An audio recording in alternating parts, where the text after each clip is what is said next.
with Phantasm, 1979. We should have done this a while ago.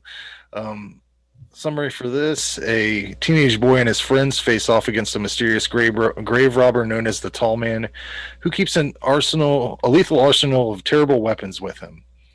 Oh, that's kind of weird. Uh, That written, does not sell it. no, written and directed by Don Coscarelli, who has done a lot of shit: Beastmaster, Bubba Hotep, John Dies at the End, of course, all the Phantasm movies. Um, any Except the details? last one. He was he directed the last one. Produced. Nah. Nah, he didn't direct the last one. Oh, I thought he wrote David and Hartman directed it. He wrote it, right? I don't remember. Ravager? I think he wrote Ravager. it. I was looking I know at he all produced. these. I was looking at all these. Do you have any details, Jason? I do. Tagline: if you're looking for horror that's got balls, it's found you. What? Distributed by That's not on tone. That's not the right tone. That's what I got. Well, where we at? All right, distributed by AFCO Embassy Pictures, and it's got a few Blu-ray releases. They got different sets everywhere. I have the the Well-Go remastered Blu-ray. I gotta be honest with you, I wasn't that impressed with it. I can't really remember I got the Anchor Bay DVD, but man, I was expecting it to look a lot better than it does. But I watched a remastered version on wherever the hell it was free. I can't remember, Tubi. I don't know. It said it was remastered. Yeah, I think the reason this movie holds up so well for me is it's like just the sole vision of Coscarelli, who based it on a dream. And if you can manage to turn a nightmare into a film successfully, you got a really good one on your hands. I think that's what I think David Lynch did with Eraserhead, because that seems like a total nightmare. Oh yeah. And I think you're really tapping into the human fear center when you do. Like, this movie is still like creepy and like it gets to you in a weird way. I think it's the combination of science fiction and horror. After I found out he based on a dream, I can let a lot of things go. But like things like, was the Tall Man fucking a dude at the beginning of this? Because the Tall Man is essentially the woman in lavender, right? Like, he transforms into her. Yeah, he's a shapeshifter. Well, Yeah, in that they were fucking at the beginning. So yeah, he's Lord, and he was gonna fuck Jody too. Yeah. It's just, usually you would think he would kill him before getting to the fucking part, but I don't know. Well, I don't know what Tall Man's into. Kill him before you have sex with him? I mean, yeah. All right, whatever, man. Flustered him. It blows my mind that this mausoleum interior is all just plywood on a soundstage. I thought this shit was a real mausoleum. The outside, the exterior shots are an actual mansion or something. They've used it in So I Married an Axe Murderer and a couple other movies. But the interior was just all made with plywood, and it fucking works, man. That's engineering right there. I found this thing while searching looking at the trivia on IMDb. That I don't know if Aaron saw this, but this is honestly probably one of the funniest things I've read on trivia on IMDb. And it's Kenneth Jones was too tired to have his makeup removed, so he drove home in it and then was pulled over by a police officer who was naturally suspicious of him being covered in blood and didn't immediately buy his story of being an actor. So got questioned for possible murder just because he was too lazy to get the makeup removed and almost ended up in jail. Yeah, I mean, that is a time, that is a process. It takes a while. I can understand that. Boy, I'll tell you what, if you like organs, this is the soundtrack for you. There are organs all over this soundtrack. It's a lot of organs. Mhm. I thought the fortune teller looked like Ozzy when the girl wheels. I was like, that's hilarious because I just watched that. I thought it reminded me of Ozzy because my kids just watched that Trolls World Tour, Tour. and Ozzy comes up. Ozzy's character's wheeled up, and I thought about. I was like, that shit's hilarious. There's a part where Jody is taking a little bike ride, and it looked so out of place, man. Based on the car this guy drives, you would thought he would never be caught dead in his leather jacket riding around town on a little Schwinn bicycle with the curved handles. Like a Huffy or a Mongoose with something like that with pegs. So I wanted to understand a little bit more about what's going on because I've watched this movie a bunch of times, never really understood what the fuck is going on. Same, and here, watch it. I'm just going to throw this out here, and I kind of hate to say it, but I've watched it several times. So there's some flaws with the writing. There's some issues with the writing, and now that I never heard it was based on a dream. So the way stuff is just sporadic, like it. That kind of makes more sense now that he was just trying to put a dream on paper. There's that, but there's also like sort of a Lucas type world that he's built because there's a wikia about this that I went on to, and this is some shit. I'm gonna say some shit right now that is gonna make you go, I didn't need to know that that doesn't make it better, that doesn't clear anything up, it just makes things weirder for me. It says the tall man's name is Jebediah Morningside. I thought this motherfucker was an alien the whole time. Now he still might be. But it says he was a mild-mannered mortician until he became fascinated with the connection between our world and the world of the dead. He constructed a machine that allowed him to travel through space and time, which is those tuning fork things. Yeah. And after traveling to a destination unknown, I'm assuming that red planet or whatever it is, he returned to our world with abilities such as telekinesis, the ability to shapeshift, and superhuman strength. So he's not. Yeah, I thought he was an alien too. Now he might be like possessed by an alien or body swapped with an alien or something, but those little dwarf dudes, the little Jawas, evidently those things are called lurkers. And according to this Phantasm Wikipedia page, these guys are the corpses. Like he takes that one dude's corpse, he crushes them down to the size of a dwarf, removes their brains, their smaller brains, before reanimating them, and then he uses those brains to power and control the spheres. That's what this thing says. Does that make it better for you than not knowing? No, dude, listen. I'm a fan of PHAN. I'm huge. I love Phantasm. This is my second favorite movie. They explain more or less everything through the movies. Right. 3 is where the lurkers come from. That's when they give them an actual name. 4, you see the origin. Because there's this whole plot. Like, does it show him make the spheres and put the brains in them at some point? In 3. See, I thought this. I mean, at least it's explained in the films because I've never seen anything other than this in Ravager. Really? So. Oh my God. So. Have you seen it? Have you seen them, Jason? 1 through 3 and Ravager. Okay. Oh my God! I don't know why. Now, how do we review Ravager? I don't know. It was just new. It was new at the time. You. No, it was a poll. It was a poll. Like it was on the poll because it was just a new movie. We tossed it. Yeah, shit. Or no, you picked it. That's what it was. I didn't pick. You said I want to do a Phantasm movie, and we just that was new. Take that and rewind it back. We are up in the ante this time. We are doing a couple extra movies that you guys in our group voted for. Teeth and Phantasm Ravager. What gets me is who doesn't want to watch a movie called Chernobyl Diaries? Like the only reason I didn't. Well, I thought Babadook or whatever was going to beat out Phantasm. I was like, are you kidding me? You guys are. Yeah. I was gonna. You guys want to watch? I mean, they probably don't watch those watch it with us, but I'm like, I want to watch a Phantasm movie. I swear that had to be it. I don't believe it.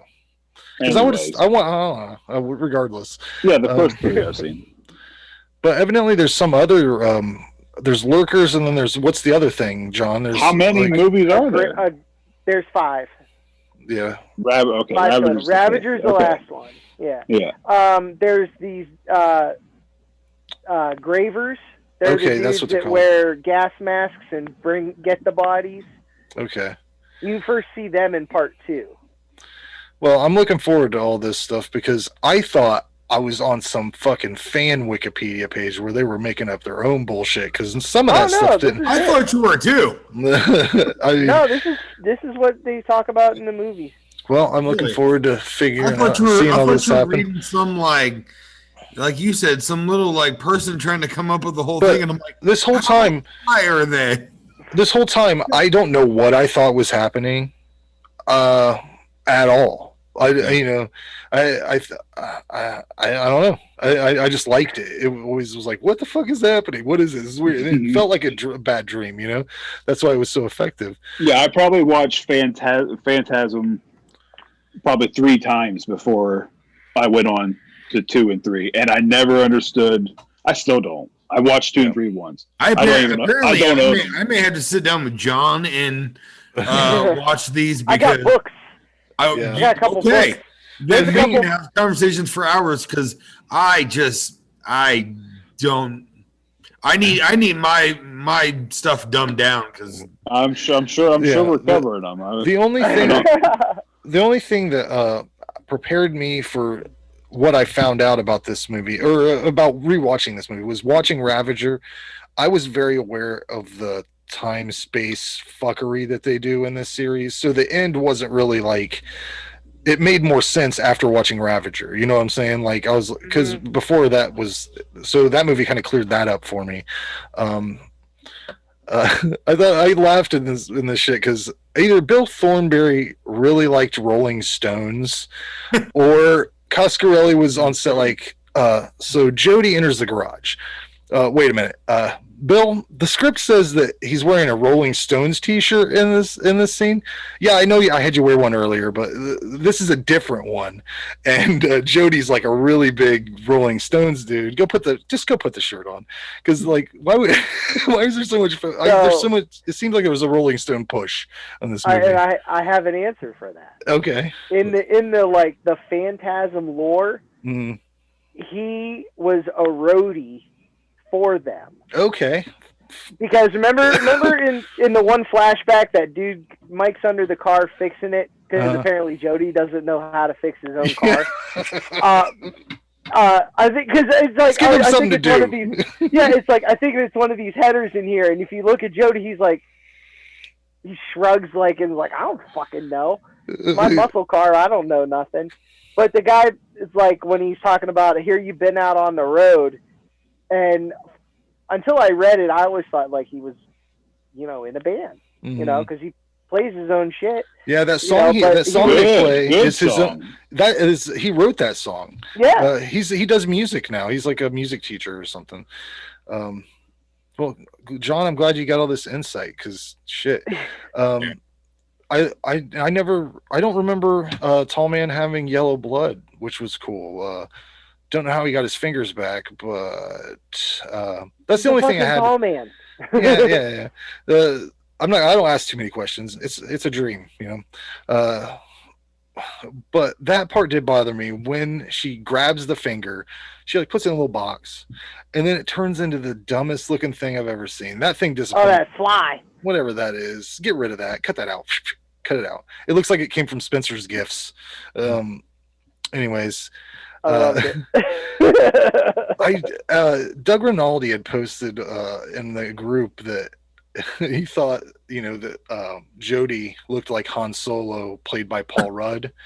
It's kind of pinpoint on because there was like several real Han Solo shooting down Jawas vibes in the like really kind of Star Wars. He shot one down.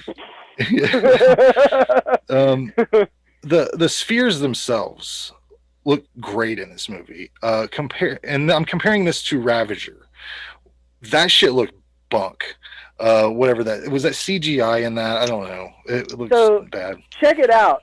The way that the spheres looked when you saw it, and it was like really dark and nice and smooth, right? Yeah. The sphere itself. So it used to be a picture of a sphere on a moving background, and then the blades animated out. Oh yeah. Yeah, and so when J.J. Abrams, he turned out to be a huge fan. He, as a favor to Coscarelli,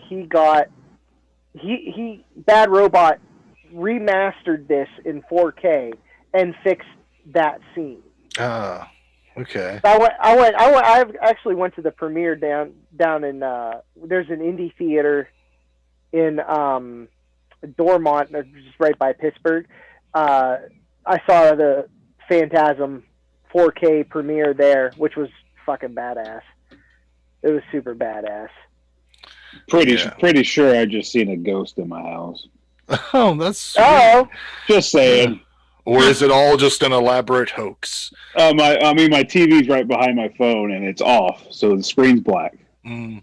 And I'm looking at my phone and it looks like a black mass moved across. I can see the reflection in my TV. Dude, put a Snapchat filter on. Put a Snapchat filter on. If it goes onto that thing, you know you're fucked. Pull up Randonautica. Anyways, really bizarre way to dispose of the tall man in this movie. Strange mine shaft plan out of nowhere. Seemed like they would have went through a few other things before dragging him to a different location. They did. It's on the deleted scenes. They have a way of tying in that cold scene. It was a deleted ending where it's Jody and Mike fighting them. They hit him with a fire extinguisher. And his head explodes. Okay, is he showing us the ghost? I guess. I'm going to see if I can pull it up here. He's getting freaked out in his house. Is everybody asleep, Jason? Yeah. Okay, that's a good time for stuff to happen. It's happening. Yep. I think this is basically a pretty perfect science fiction horror movie. Have you said your score yet? I get 9 out of 10. I'm not going to get rid of that fly. I'll give it a 10. Can we get that cut? I didn't think you'd have a problem with that.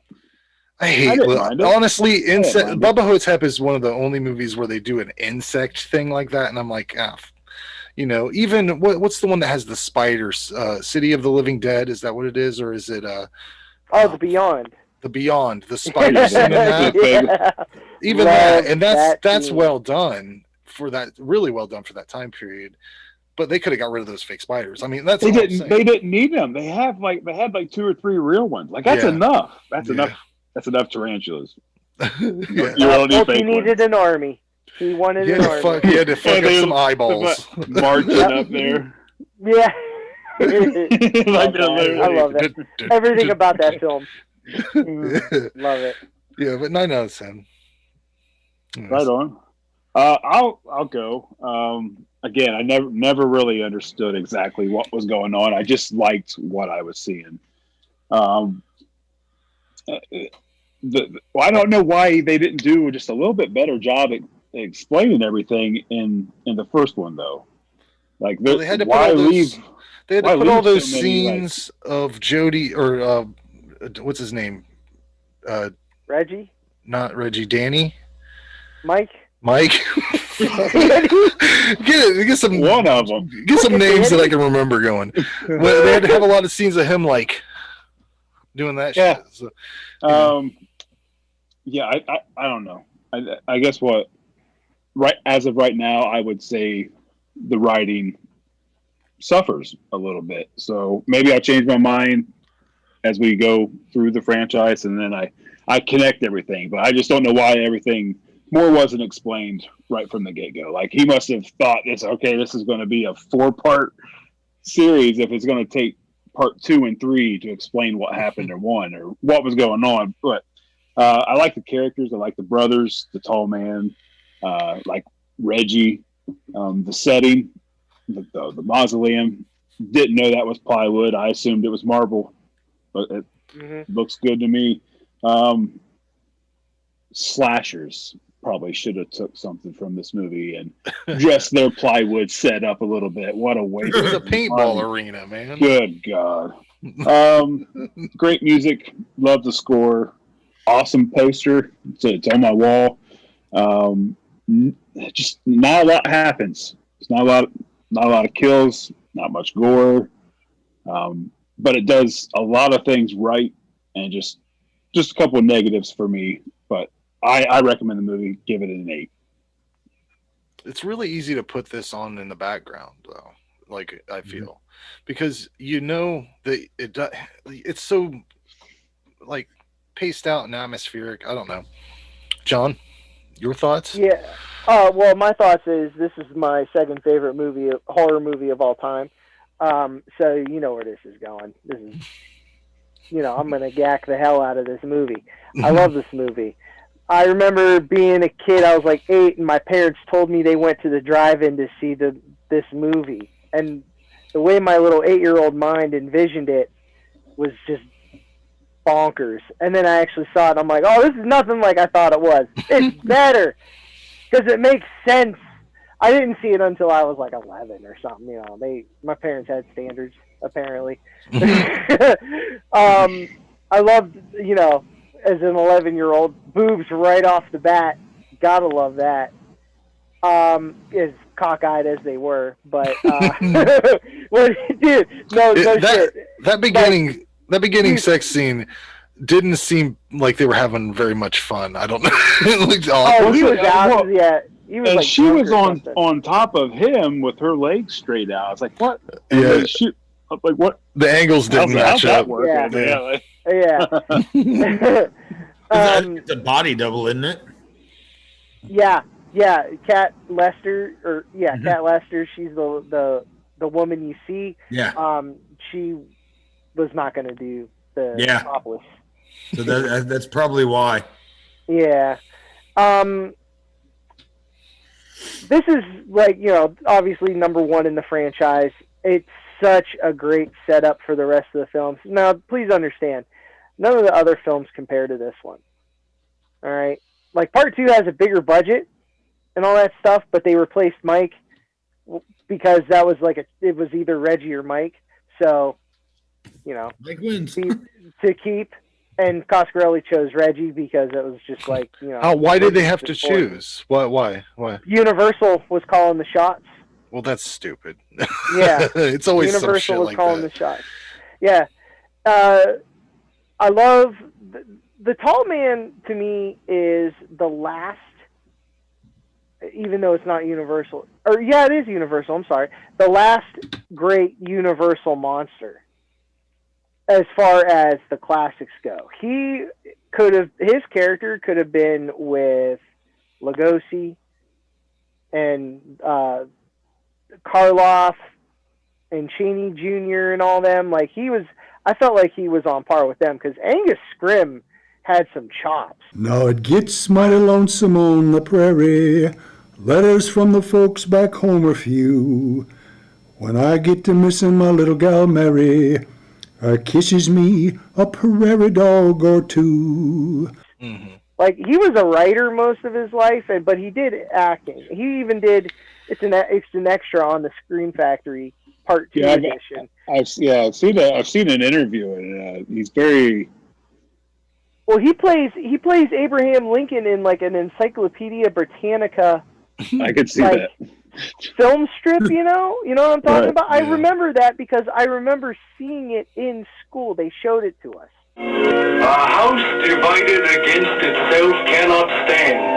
I believe this government cannot endure permanently, half slave and half free. My good friend Judge Douglas thinks I'm a dangerous man. He gives you his great principle of popular sovereignty. But my friends, slavery is wrong. And Douglas cannot say he'd as soon see a wrong voted up as voted down. I combat Douglas's great principle. I combat it as having a tendency to dehumanize a Negro, to take away from him the right of ever striving to be a man. It was nuts seeing it again. I know I hadn't seen it since I was like 16. It was crazy. I just picture him dressed up like that, staring directly at the camera and being like, "Draw." No, this dude, he had a range. He was really good. Yeah. He's a good actor. He's more than just boy. He's a really good actor. The characters were all great. I really, really like the bond that Jody and Mike have. Jody was super cool. Like, here's this guy that presumably came off the road. He stopped touring, or maybe the tour was over or something. And he's taking care of his brother because his parents died. Like, there's people that wouldn't do that. You know? I thought that was really cool of him. And he never really gives Mike any kind of shit except when he's dragging him up to his room to keep him safe. And I mean, the fucking graveyard scene where Mike's watching them and they both do the wow. That's hilarious. I love that. And he just flies right by him, screaming his face off. And then Jody's like, "What the heck?" It's my like with panties hanging out of his mouth. Like, that was super funny. The whole Phantasm mythology thing is super fun for me. Because I remember, after seeing 2, I remember anticipating 3. Not anticipating, but being shocked or surprised. It's like, holy shit, there's a 3? Because I didn't even know there was a 2 for a long time. Until, how I found out there was a 2? Them shiny stickers. They used to be able to get out of the quarter machine. Oh, them prison-y stickers. Yep. Yeah, I saw that. And I was like, wait a minute, there's a part 2. That's crazy. But yeah, this movie it's solid. That ending, that's one of my favorite endings of all time. I love it. That very end where he tells a story, and spoiler alert, it's all right. It's from '79. When not so much that the tall man showed up, but the fact that those hands came through the mirror and pulled him back through it into like pure darkness. That was crazy. I was the scariest closet I ever saw in my life. Yeah, this is a 10, and there's so much like a whole bunch of deleted scenes.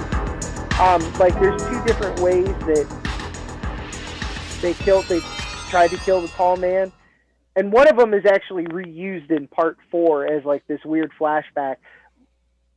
I think I think we're gonna have to do the whole series here. I want to watch them. Like, I've actually like studied these movies. I'm such a nerd. Hilarious. I'm a Phantasm nerd. I love these films. Listening to it talk about it it's making me want to go through all of them, and seeing how excited you are makes me want to man, maybe take a step back and look at it. I want to watch them with him. Like, like explaining it to me while I watch these movies, having hot cocos and stuff. Did you guys think it was fun? I forgot to mention this. There's a scene at the end where it's Reggie and Mike, and like, they're in front of a fireplace. It was so fucking weird, man. It was like, why don't we go? We'll just go someplace, dude. We'll just go on the road. Let's go. Me and you. And they're in front of a fireplace. It was very romantic. Jake, did you have any thoughts? Don't forget, I'm sorry. Don't forget, Jody had just died a week ago.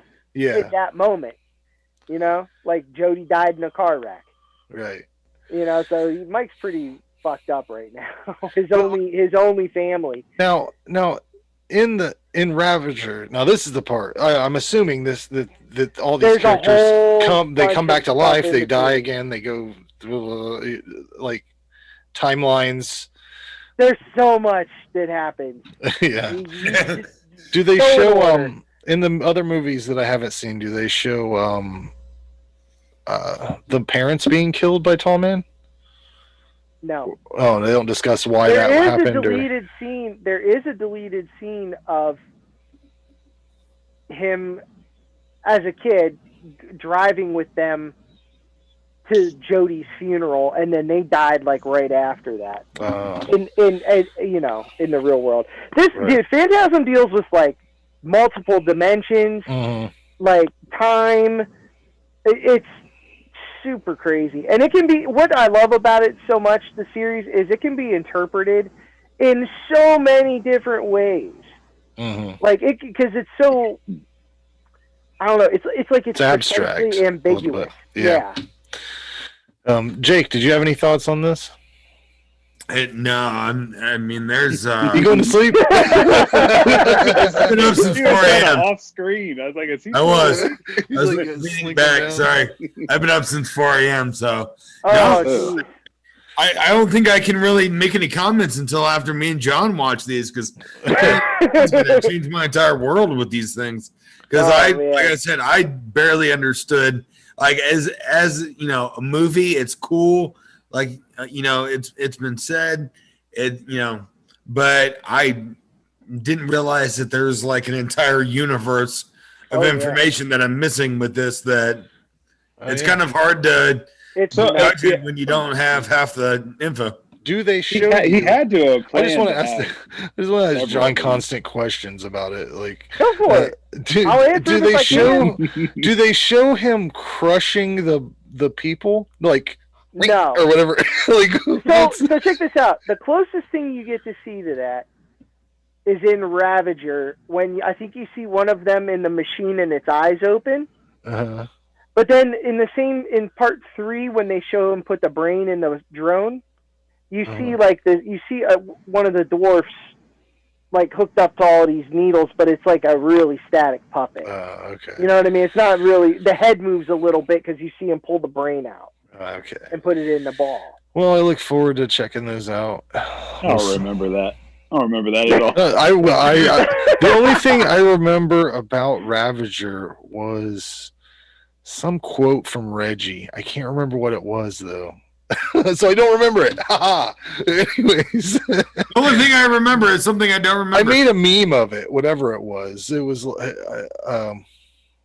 I can't remember. Well, I know Ravager. I didn't enjoy Ravager very much. John, where is it at compared to at least 1 through 3? Where's Ravager's the lowest? I hated it. Even you liked it.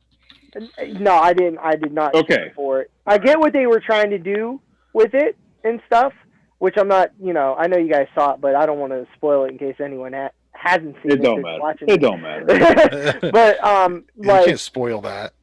Yeah, I mean, it just felt below all the others as far as quality goes, and it had a low budget and all that stuff, but I think.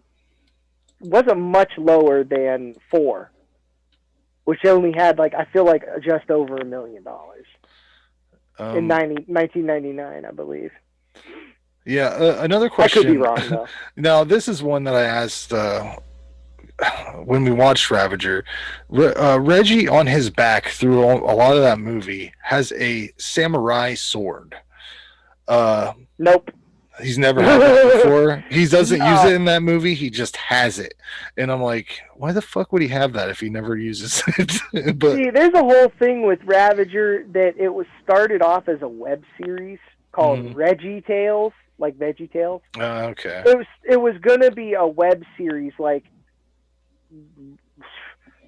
when YouTube was new, I believe, is when they were talking about it. Real early 2000s.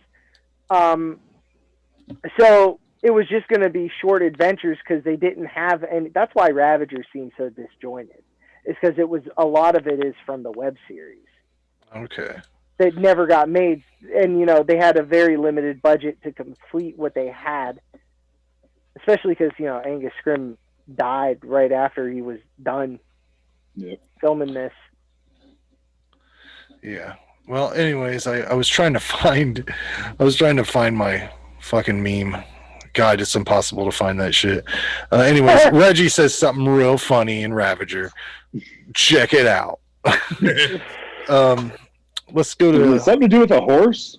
Yeah, I can't remember what it like, was. buddy, your horse is dead or something like that. Something like that. We got a serious problem with your horse or whatever. Let's get into 1988's Phantasm 2. Summary for this film. Mike, now released from a psychiatric hospital, continues his journey to stop the evil tall man from his grim work. Written and directed by Don Coscarelli.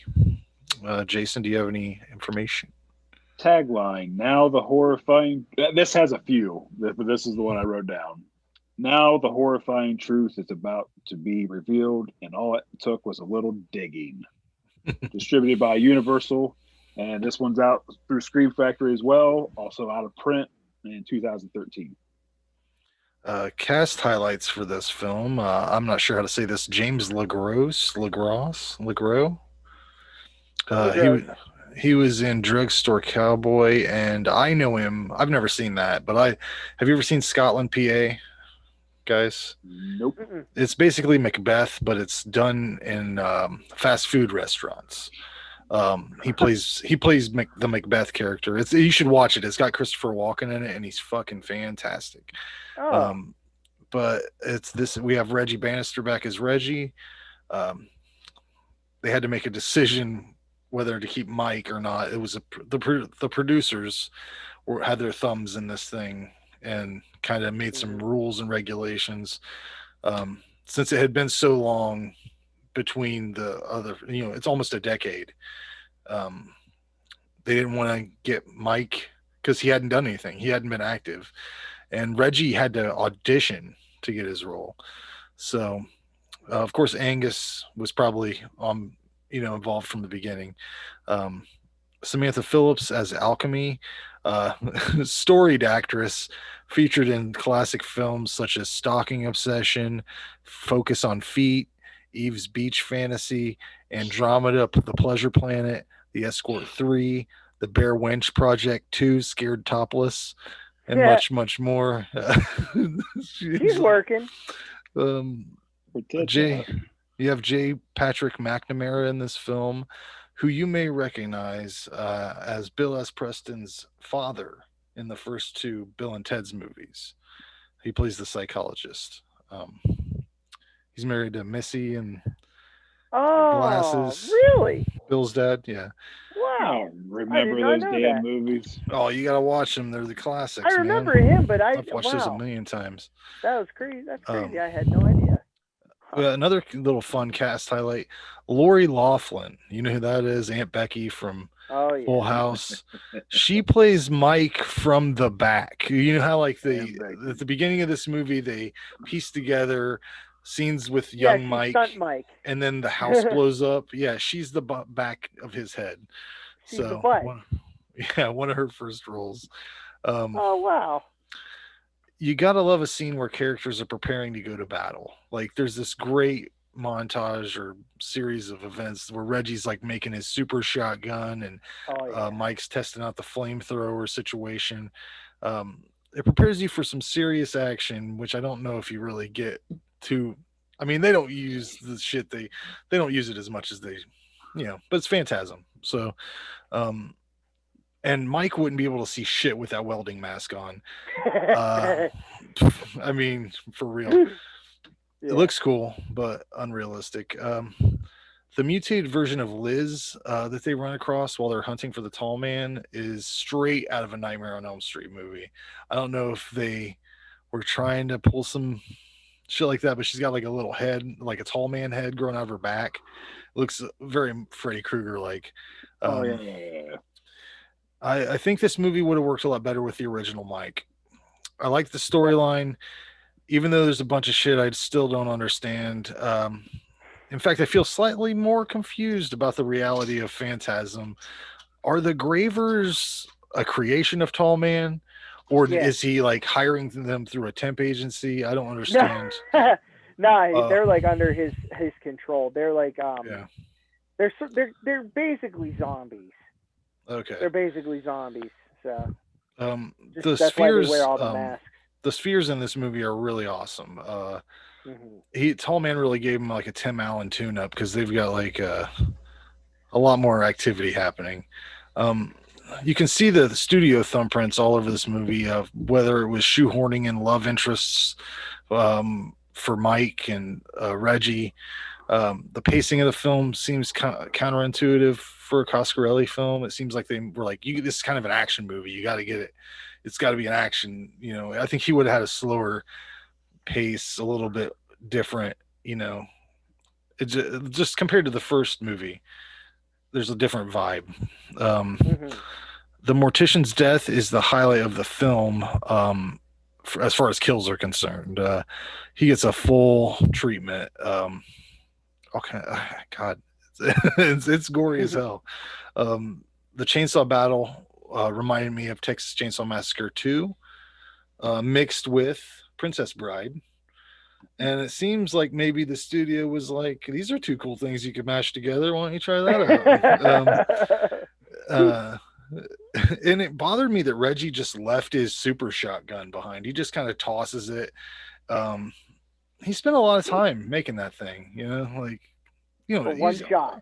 You just go pick up your bandolier, he cut his bandolier off. Yeah. This is definitely a cool movie. It's not as good as the original, but I think it's a nice entry. I give it a 7 out of 10. Like I said, if they would have had Michael Baldwin back in as Mike, it would have got a 9 or a 10 probably, because I think it would have had better. They vibe. Those characters vibe really well. So the chemistry, they had chemistry. Yeah. Yeah. Hi, Jason. Yeah. Great sequel. I think I like this as much as the first one, to be honest. Good cast. I like the characters. Reggie, Angus, good as always. Very weird, nightmarish, surreal Phantasm movie. It has some cheesy 80s effects, some good practical effects, decent amount of gore in this one. Good score. The atmosphere is there again. It still didn't answer some of the questions I had from the first one. In fact, it brought up some more. I was wondering who the human people were, like why are they left human-like and not shrunk down to the dwarves, and kind of where they came from, how they're related to, or under Tall Man's spell or whatever. He got him through a deco. They should fill up snaps. And Mike and Liz being connected, like through dreams and stuff like that kind of raised some questions up. The highlight for me though is the spear that goes in that guy. It's tossing him around the room and comes up through his mouth. Like that was a great kill. That was a great scene. I really like this one. I give it an 8. Yeah, like I said before, this Phantasm is my favorite franchise. This year, I agree 100%. I wish it would have been Michael Baldwin in there. Just the chemistry that they had. I mean, it was really good. It was like one of those rare ones, because like they knew they're like still best friends to this day, and Bill Thornberry too. Like pretty much all the living cast like still work together and talk and stuff. You know what I'm saying? Like it's a deep chemistry in that franchise. So they didn't even give the guy an audition? No. So here's what there's this book called Phantasm Exhumed by Dustin McNeil. It's like it's one of 2 Phantasm like tell-all type deals. Right. So they told Coscarelli that have them both audition, and Reggie did. They liked them. Mike did. They didn't. They were never going to pick Mike. And this is now please understand, this is a book with like interviews of people, like this, like people that were working at MGM at the time, or Universal, which was Universal, right? I don't know why. I don't know why I keep thinking MGM, or MCA or something like that. But like, it's interviews with people that know the deal itself. It's not like a puff piece. Like they tell what happened and things like that. And they just didn't go with him because he wasn't a working actor. Brad Pitt even auditioned to be Mike. Yeah, that's crazy. How crazy would that have been? And you know who the studio fucking wanted to play Reggie? Jeffrey Tambor. Oh yeah, that would have oddly worked. That would have worked. I don't know. With the quad barrel shotgun, I don't see Mr. Bluth with a quad barrel shotgun. Like, yeah. Mike, Mike, yeah.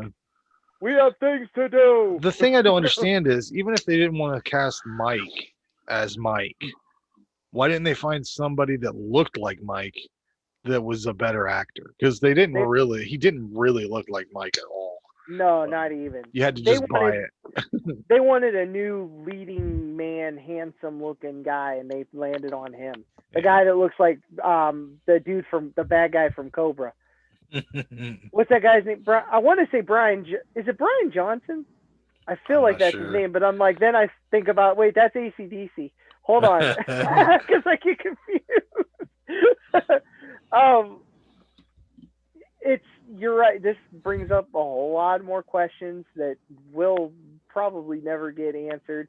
So there's this psychic link between certain people in the Phantasm universe. Liz and Mike, she had visions of Mike. She saw his entire adventure. They fell in love with each other. Well, she fell in love with him. They talk about her side more. But okay. I mean, in this film, not afterwards. But they oh shit, I forgot where I was going with it. Anyways, whatever. Oh yeah, the psychic links. That's how a tall man has control of his people. In the first one, remember when Mike was hiding in the casket and the caretaker was just about to lift it up, and tall man just walks in without a word. He turns around. They have a quick stare down, and he walks out. He's got mind control over these people. The Gravers, the two mortician guys. So he can pretty much do. He even froze Mike in the first one when he threw him in the back of the hearse. That's why he had that weird pose. He looked all weird. Remember, Tall Man carried him and threw him in the back. It looked weird, right? That's because he froze him. Oh, so, yeah. Obviously, you see where all the money is, and there was a ton more money in this. More than one sphere. Elaborate effects from Mark Shostrom and K&B, which was great. Right after Evil Dead, I'm pretty sure right after Evil Dead 2, this was their movie. Right after that. So that's why, if you pay attention, when they're the one mortician in the crematorium, he's dumping the bones. Oh yeah, that little puddle. It says Sam Raimi. Yeah. They were like buddies, and he was on the set a bunch and stuff. So they threw that in there for him. A thing that was introduced in this movie that I love is the little symbolic line that said, once a movie, let's go, we've got things to do. That's the Star Wars, I have a bad feeling about this.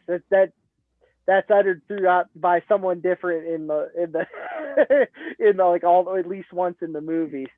So that was just a fun nugget. You said you didn't like the little tumor puppet Freddy looking thing. You didn't like that? No, I liked it. I just think it looked like it was out of Nightmare on Elm Street. Oh, okay. Yeah, I mean, it looked and like it looks like the studio was looking at stuff that had come out before this and been like, we could put a little flavor of that in there. And you know how studios are; they're always like calculating things, like how after Home Alone, they wanted everything to be like Home Alone, and that's why movies like Neverending Story 3. They tried to make it like Home Alone, and they like cut out Atreyu and shit, which doesn't make sense. But you know, studios fuck everything up, and they didn't fuck this one up too much. I don't think at all. They didn't. They made some use more of it. Give me more of it. They wanted they wanted to have the romantic love interest for Reggie, and you know, some other things, but they could have really been crazy and been like, oh, we need ghosts now or whatever, you know. Like, you know, the one story you always hear about is the Kevin Smith story about how he was gonna make that Superman movie, and the producer he talked to wanted to have Superman fight a giant spider, and then that producer ended up making Wild Wild West, where at the end of it there's a giant spider. Like, this dude was just invested in having a giant spider, so they could have done anything. You know, producers are nuts. So I really enjoyed the priest, Kenneth Teagar, I believe his name's Kenneth Teagar. He was good. He was really good in his part. His drill death was cut. Obviously, you could tell. You know, there's blood sounds when there's no blood, and so check this out.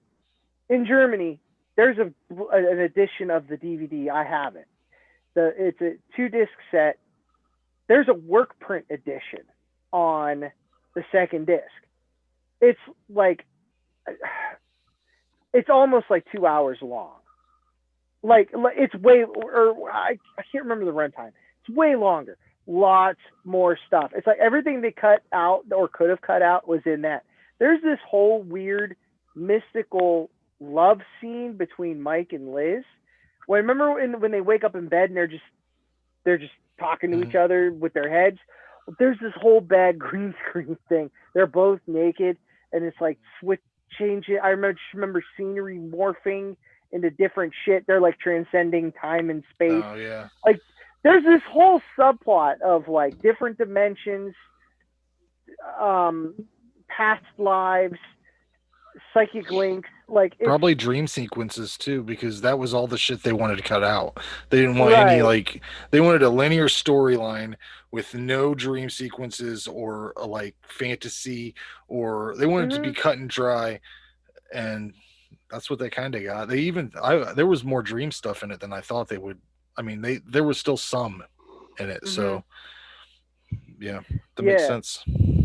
And you know, they give you a taste of the work print on the Scream Factory. Yeah, I was going to ask if that was on there. Yeah, only I'm talking snippets. Like there's extended scenes, and the best part is they use for sound effects and music they use from the original. So that's is that too. What is that? Is that a separate movie, or do they have it edited into the? Oh no, it's its own. The restoration print. No, it's its own feature. Oh, okay. So they just show you. On the DVD, the German DVD edition that I have of Part 2, it's its own. It's a separate feature movie. Yes. Scream Factory just has it edited in. No. Just as a special feature of deleted scenes. Oh, okay. All right. It's not edited. No. They didn't edit that kind of stuff. But that would have been nuts if they would have put that dream sequence in. It bugs me, like when you get when they find, you know, lost footage, and for some reason it can't be restored to, like, you'll see the bonus. I can't think off the top of my head, but like the added footage, like Friday Part 2, they could have just threw those snippets in. Even if it don't look, it's not the same quality as like the theatrical cut. Like for whatever reason they can't restore it. I don't understand. But that's cool. Yeah, and then there's stuff they used from the work print, like the tall man coming back is at the beginning of Part 3. So it's like you see his little, you know, obviously he's back. He's driving the hearse. You know, so it's not a spoiler. So, you know, you see little bits and pieces. And it's cleaned up. Don't get me wrong. It was releasable. You know what I mean? So they cleaned it up. Like seeing a little bit more of the red dimension. I liked the little dwarf that crawled out of the barrel. he was played by Bob Gale. He played like Howard the Duck, and a lot of I don't know. He's got a pretty big filmography. Tall Man's death was rad. They melted him. I like the little monster that comes out. You see more of that shit in the other ones. Like they expand on that, so that's awesome. Like this set up a decent amount, but it wasn't really a Coscarelli-esque film. You know, it would have been paced different. This was more of a road movie action, sort of action horror. But I still love it. I gave it a 9. It's a 9 for me. Like I said, it's my favorite film. Yeah, it's a fun movie. I think most people would enjoy it. Let's move into my favorite movie of this, maybe ever. I don't know. This movie's fucking great, in my opinion. Phantasm 3, Lord of the Dead from 1994. Mike and Reggie continue to hunt the mysterious tall man, discovering along the way that the invasion has already begun. Written and directed by Don Coscarelli. Do you have any information, Jason? Tagline: if you don't get it this time, he'll have to drill it into your head. Distributed by Starway International and Anchor Bay, and most recent Blu-ray from Wellgo USA 2018. Yeah, so you got the original cast back. You got Reggie Bannister as Reggie, Michael Baldwin as Mike, and Bill Thornberry as Jody. Gotta say, it's great to have the cast back. The band is back. Bill has lost quite a bit of hair on top since his death, but that's fine because he's back.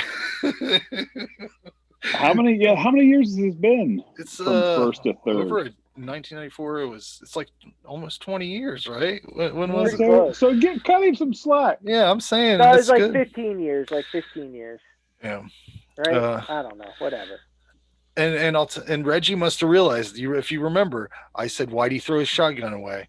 Evidently, he realized that he should have went back. He must have went back and got it because he has it at the beginning of this movie. It kicks off with a great segment involving some shotgun play, and there's an awesome demon nurse sequence right at the beginning of this movie too. Great special effects. They call, I guess we find out they're called sentinels, the orbs in this movie. It bursts out of this nurse's head. It comes out, looks at Mike with its weird eyeball. It's great, just right out of the bat. I love it. I love everything about this. When Reggie's driving through the Holtzville wasteland, it sets a great mood. There's a lot of great characters. The shitbag criminals, the murderous child Tim, who kills the shitbag criminals in some fun Kevin McAllister type ways. I'm assuming Kevin McAllister meets Jigsaw. I'm seriously assuming that is because of the Home Alone craze. Like both the first two movies had come out at this time, and they were like, let's put a little Home Alone flavor in there. And then you got Rocky, who's awesome. She's got nunchucks, which are breaking all the time, but still badass. And you know, it's great. It's even got Reggie sitting by a fireplace with a kid. He seems to find himself in this situation a lot of times. Kind of weird, Reg. Just saying. There was several times while I was watching this, I was like, Reggie, what are you doing? God, you're not gonna have sex with that chick. She's not gonna have sex with you. What are you doing? Man. One of the cool things I read was that they actually used a mausoleum for this, so it's that really wasn't cool. No plywood or whatever it was. But it's also kind of weird that they did a Phantasm movie amidst actual dead people. But you know, whatever. All I could think about when Reggie tries to get rid of this kid like gloms onto him. He takes him to an orphanage and like gives literally all of his money to this woman, and then the kid sneaks into his car and he drives away. All I kept thinking was, why the fuck did you give all your money away, Reggie? All the rest of the world doesn't operate like the tall man is chasing them. You're going to need that money. You know, I would have went back after I found out the kid was with me, but of course he has more money later on. He pulls it out. So fuck me. I'm stupid. I don't remember when he pulled it out, but yeah, Reggie is sort of a terrible person a few times in this. He leaves Tim out to sleep in the car. While there's the whole car, he was being nice. He was giving him the whole car. But there's fucking all kinds It's of the little desert, man. dwarfs The desert around, at dude. There's dwarfs everywhere, man. He had alternative motives. Yeah, he says, "You ever try a little vanilla?" Huh? The thing about this movie is there's always something happening on screen that's really cool. Even small moments like when Reggie's driving around the Cuda from the first movie, like through the whole thing. There's there's everything. The demonic severed hands that there's just so much shit. The criminals come back as zombie kind of things. It's a great ending. It's really weird that they ended it the way they do on kind of a cliffhanger, because I read that Coscarelli said he had just run out of ideas, and the only reason they would do a part 4 is if for a payday. So I haven't seen 4.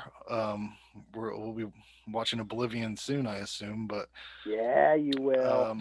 I give this a 10 out of 10, man. This is like my kind of movie. I'm wondering what's going to happen in 4, because it was 4 years later and Tim's still alive. Do they deal with that at all, or does he just disappear? Do you want to know? No. I was about to say. Do they deal with it though? Do they deal with it at all? Like, do they bring him up or at all? No. Okay. I mean, you asked.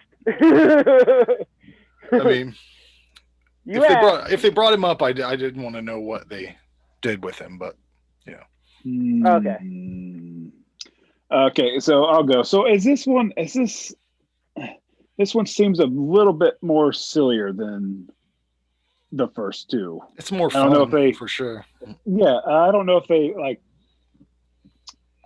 Well, let me just say this. I've heard people crap on this movie about how it doesn't answer anything from the first two. It's not as serious, or it don't have the same feel as Phantasm. And these people they're fun. They're funny to me. It's like, I don't even understand where they're coming from. I had a lot of fun with this movie. I like this movie a lot. I didn't go in and check. I'm guessing this is a bit more of a lower budget than first two. They had to make it on their own, and then they got help distributing it because they had no help. But I hear people crap on well, the effects aren't as good. This isn't as good. Well, it was a lower budget movie, but I don't know. To me, this feels like it's a solid entry.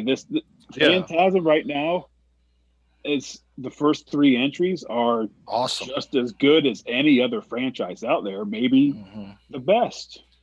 I don't feel like there's much of a drop off in this movie at all. I like that we have the original characters back. It's just there's so much stuff in this that I like. It's just kind of it's the same thing. There's not much of a plot change. I mean, it does answer some of the questions from the first two. Right? Every movie adds to the next. Every new movie makes the past ones look better. Like it showed more. How they. I don't know. Well, it didn't show how, but it showed the small, them shrinking it down and extracting the brain. Like that was answered. We got the answer from the spheres. I thought it answered some questions. I'm looking forward to seeing the fourth one. I think I've seen 1 through 3 and then Ravager. I don't think I've seen 4. I give this an 8. I think it's very solid. 1 through 3, can't recommend enough. Right on. So you said, Jason, this was the first time for you, or not? No, I've seen this before. You have seen this before. All right, Frank. So this was your. Yeah, maybe. Like I said, like I probably rented this back in the 90s or whatever, like VHS days. Yeah, but that would have been when I watched it, 20 some years ago or whatever. Yeah. So like Phantasm is my favorite franchise. So spoiler alert, Oblivion's next. All right. But I remember was this 94, right? 94 this came out. My cousins owned a video store at the time, like literally 5 minutes down the road from us. Wow. I walked in and saw that crazy bright red poster with a close-up of the tall man, literally missing his left eye because it's closed so much. There's no white in it at all. Holding the ball, and I'm like, fuck yeah. I was like, Dad, we're renting this. Get this. Phantasm 3. And I watched it. I loved it. Mike was back. Dude, I was 94. How old was I? I don't even know how old I was. I was grade school. I was 12. All right, so then I was like... I was born in 82. All right, so I was 13. 12 or 13. I don't know. Whatever. I'm old. Anyways, I was super geeked about it. And then Jody's back. What? Like, that was rad. I was like, all right, the literal band has gotten back together, and I'm super geeked about it.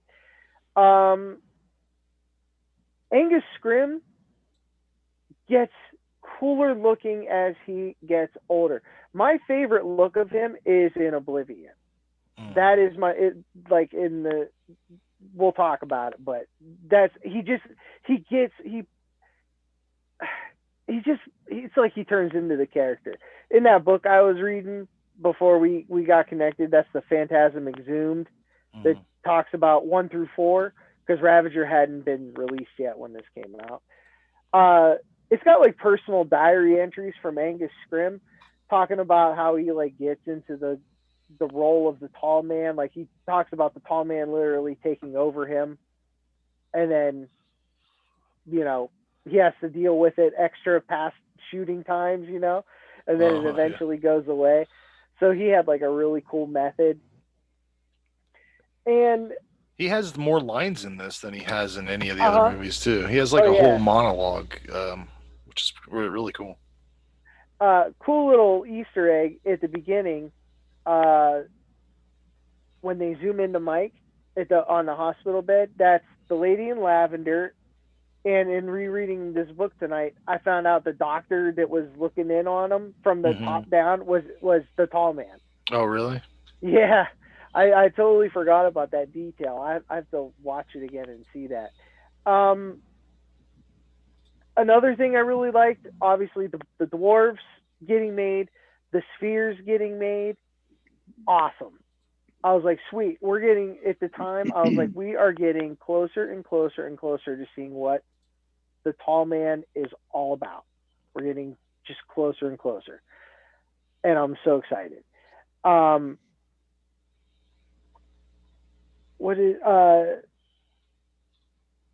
You also get a look at the tall man's like inner sanctum. How cool is that? He's so mysterious. You never see where he's like hanging out. It's like he's like in his off hours. He's like evil queening it up, seeing it in the reflection in the ball, or like the Goblin King. Like it was super cool. Like no one can play that part, but Angus Scrimm. But there are some close seconds. Tim was an homage to Mike, the young Mike. They just wanted a kid in the movie again because it played so well before. What about the the razor blade frisbee? That's so awesome. Was that not awesome? That was a good kill. That was hilarious. But the throat cut though, that the way that you could see the sack, like almost like the little small layer over the muscle, like holy shit, Mark Shostrom did the effects. It was him and just one other guy that did the effects on this because the budget was so low. They did a great job. I mean, everything that happens in that house, like there's a hatchet, right? Is that what happens to the tomahawk? The one? Yeah. Mm-hmm. That looks great. Everything. Oh yeah, and Rocky was great. I mean, now the thing the thing about the Rocky Reggie relationship, did they have sex or was that just a dream that was happening? Was a dream. Okay, because it kind of went into a dream, and then he was talking to Jody through the orb or whatever, which that was that one of the coolest scenes in it is when it's Reggie and Mike. Is it Mike? Reggie, Mike, and they're holding that orb and they're running down this hallway. I think. I don't know. Yeah. It was just really cinematic, and it was like, "There's the heroes right there," you know. Yep. And it was really cool how Jody kept coming back and like talking to them and giving them like insight into stuff, and a sentinel turned good. You know, that was a cool idea. But oh yeah, and like the spheres were a lot more elaborate this time around. Mm-hmm. Not only do you get to see them get made, but like they barrel rolled and shit because they got wireless remotes for this one. And was like able to control them on like a string and get a little bit more freedom instead of just literally throwing it down the hall and playing it. Right. You know, like they still did that in the scenes. There's a good amount of like behind the scenes stuff on the Blu-ray, just on the disc itself, not on the specials disc, you know, in the box set. The twist at the end for me was like mind blowing. Mm-hmm. You know, I don't know if we want to get into spoilers or not, but it was crazy. Well, yeah, and like I said, it's a cliffhanger. And when did Oblivion come out? 99. Yeah, so you had to wait fucking 5 years to find out what the hell happened. And then Ravager. How many years for Ravager? God, almost 30. Yeah. Man. Yeah, this is my Phantasm. This is my third favorite in the series. I guess that's appropriate. Right. So I still give it a 9. It's a 9. Only one. I don't know, like man. one. This one was so much more fun than one for me. I was like, this is a fucking fireworks show. You know. Yeah, I don't understand the complain about it. Yeah, no. What about at the beginning of the Contra spread rifle? Yeah. 4-barrel shotgun that takes out the 3 dwarves like that. Yeah, those dwarves. I think the dwarves they just drop. They're all over the place too. Like they just spread out. Yeah, I think they looked a lot better in this. Maybe that was just me, but. And I really liked how they blended the end of 2 together. Mm-hmm. The way they cut Mike in where he needed to be, and then they used Liz where they needed to use her, and then dispatched her. Yeah. Like that was pretty cool. Very cool. But shit. yeah, this is. I could talk about this for like way longer than we need to talk about. Yeah, since we started watching these movies, though, it's become one of my favorite franchises. Like, oh, I'm glad. And it was awesome. It was something I think I took for granted, like because I know I've seen these movies, like. But, you know, you watch so much shit when you're a teenager, like you have so much time to just consume movies. And I think we all if 4 came, you said 4 came out in 99? Yeah. 98, 99. So, I was going through that phase where if it wasn't from the 70s or 80s, it wasn't true horror. So that explains why I watched 1 through 3, I skipped 4, and then randomly we reviewed part 5. But I fucking waited. I anticipated. I wanted these sequels. You know what I mean? Like 3 was a surprise because I didn't know it was even being made. I wasn't at that age. I wasn't like into Fangoria and all that. You would have had to be to find out that information. Right. Yeah. So the poster is what sold it to me. And then Yeah, Phantasm. You guys, I'm glad we're spreading the love here because this is my favorite franchise. I love it. Yeah, and a fun thing you can find, if you get into Phantasm, you can go on YouTube and you can find all this music that like I've seen several different versions of the song from the first one, where it's Reggie and Jody singing. What is that, at midnight or something? Sitting here at midnight. Yeah, I've seen them do it at several conventions. Good. It's a great song. Reggie's music, he's got a whole lot of music. Some of it I like a lot. Some of it I could do without. It's not my jam really, but he's definitely he knows what he's doing. So we're gonna just start it right out of the box with the movie that I have the most to talk about, which is Phantasm Oblivion. From 1998. This is the fourth Phantasm movie. They work it right into the title in a really kind of a cheesy way with the IV right there in the middle. But I love it. The summary for this film is really simple. Mike travels through time and dimensions to find the tall man's origins.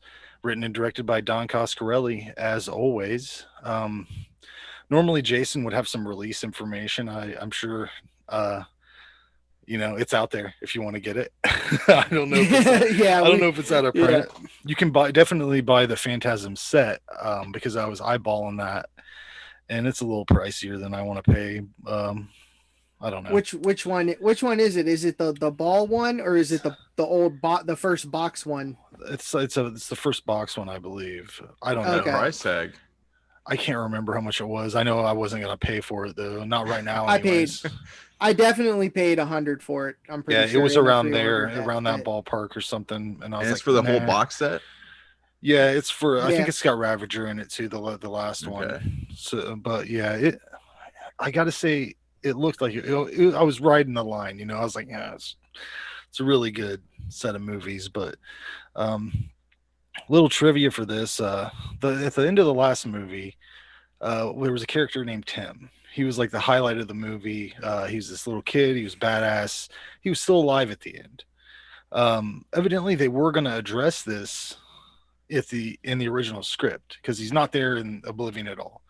And he was it was too costly to film it, but evidently he was supposed to be savagely eaten by dwarves at the beginning of this film.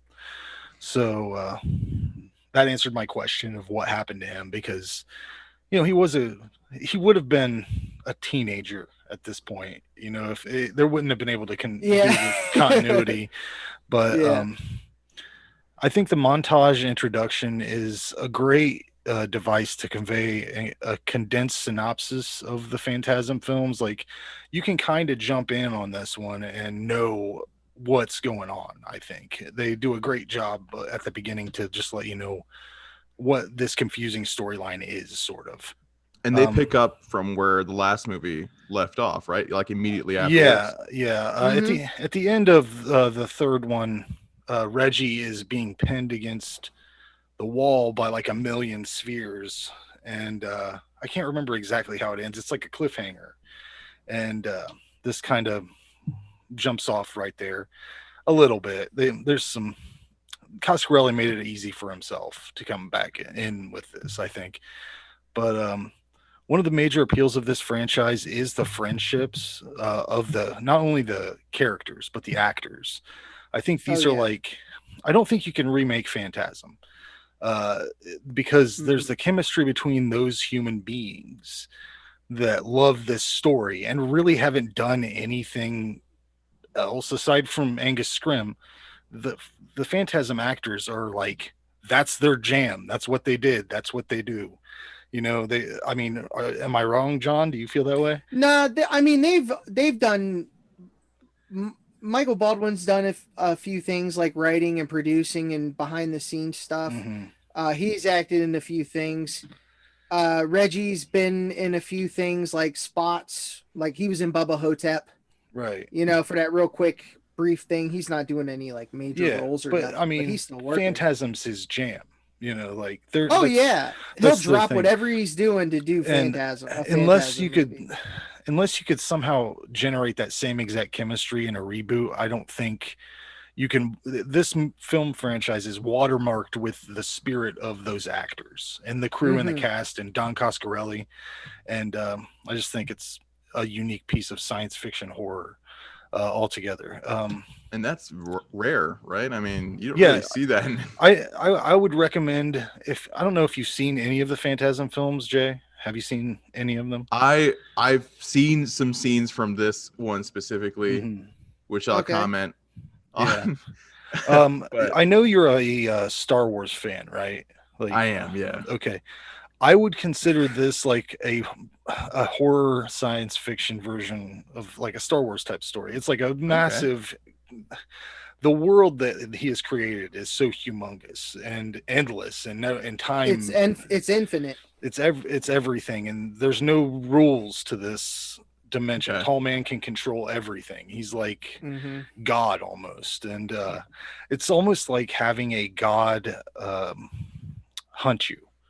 You know, like that's the terror of the Phantasm movies, because Mike's character is being hunted by the Tall Man. From my perspective, I think he's trying to make him the new, like his replacement, sort of, right? Is that what he's doing? Like that's where they wanted to take it. He wants to turn him evil. He wants to make him evil and his like liege or whatever, you know, like I don't know. I think when Tall Man just appears in the hearse with Mike at the beginning of the film, I wanted Mike to just turn around and go, "Oh, for fucking crying out loud, dude. Get a fucking life." Like, because this dude's just following him around constantly. I thought there was a great opportunity for humor there. Like, whenever he opens up there's like a casket back there and Tall Man's back in the back, he opens it up. I thought it would have been hilarious if he was like, "Hey Mike, how about a couple road brews, huh?" Like just pull a couple beers, just fuck with him. Because there was a lot more comedy in the last one. They went a little bit more OG Phantasm with this and just trying to be straight ahead. It really made no sense. There's this cop interaction. It looked like a Cenobite almost, like a possessed cop or something. There's a part where he climbs on top of this car to drag Reggie out of the window. And he's like, this monster completely has no idea of how leverage works, or like, it doesn't make any sense. It was funny though. I like that.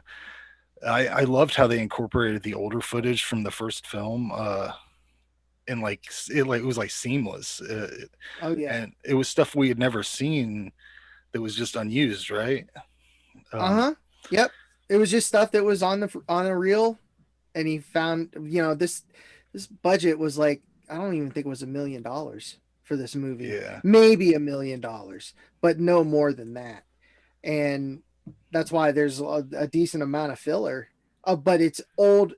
It was old stock, you know, old unused stock. So it was something brand new. For specifically, the scene where Mike's trying to hang himself, and then it like does that flashback, and it's the Tall Man hanging. I just loved how how Coscarelli put that together, and I love how they used every piece of this footage from. You know, they referenced everything, cross-referenced it. Every movie is each other, you know, like it's just one big long story. And even though Jody, man, his hair loss situation is a rough, sad scene, and it is what it is. You just got to accept it that these movies are so far apart, and it's really cool that they keep having him come back. That he still wants to come back. Yeah.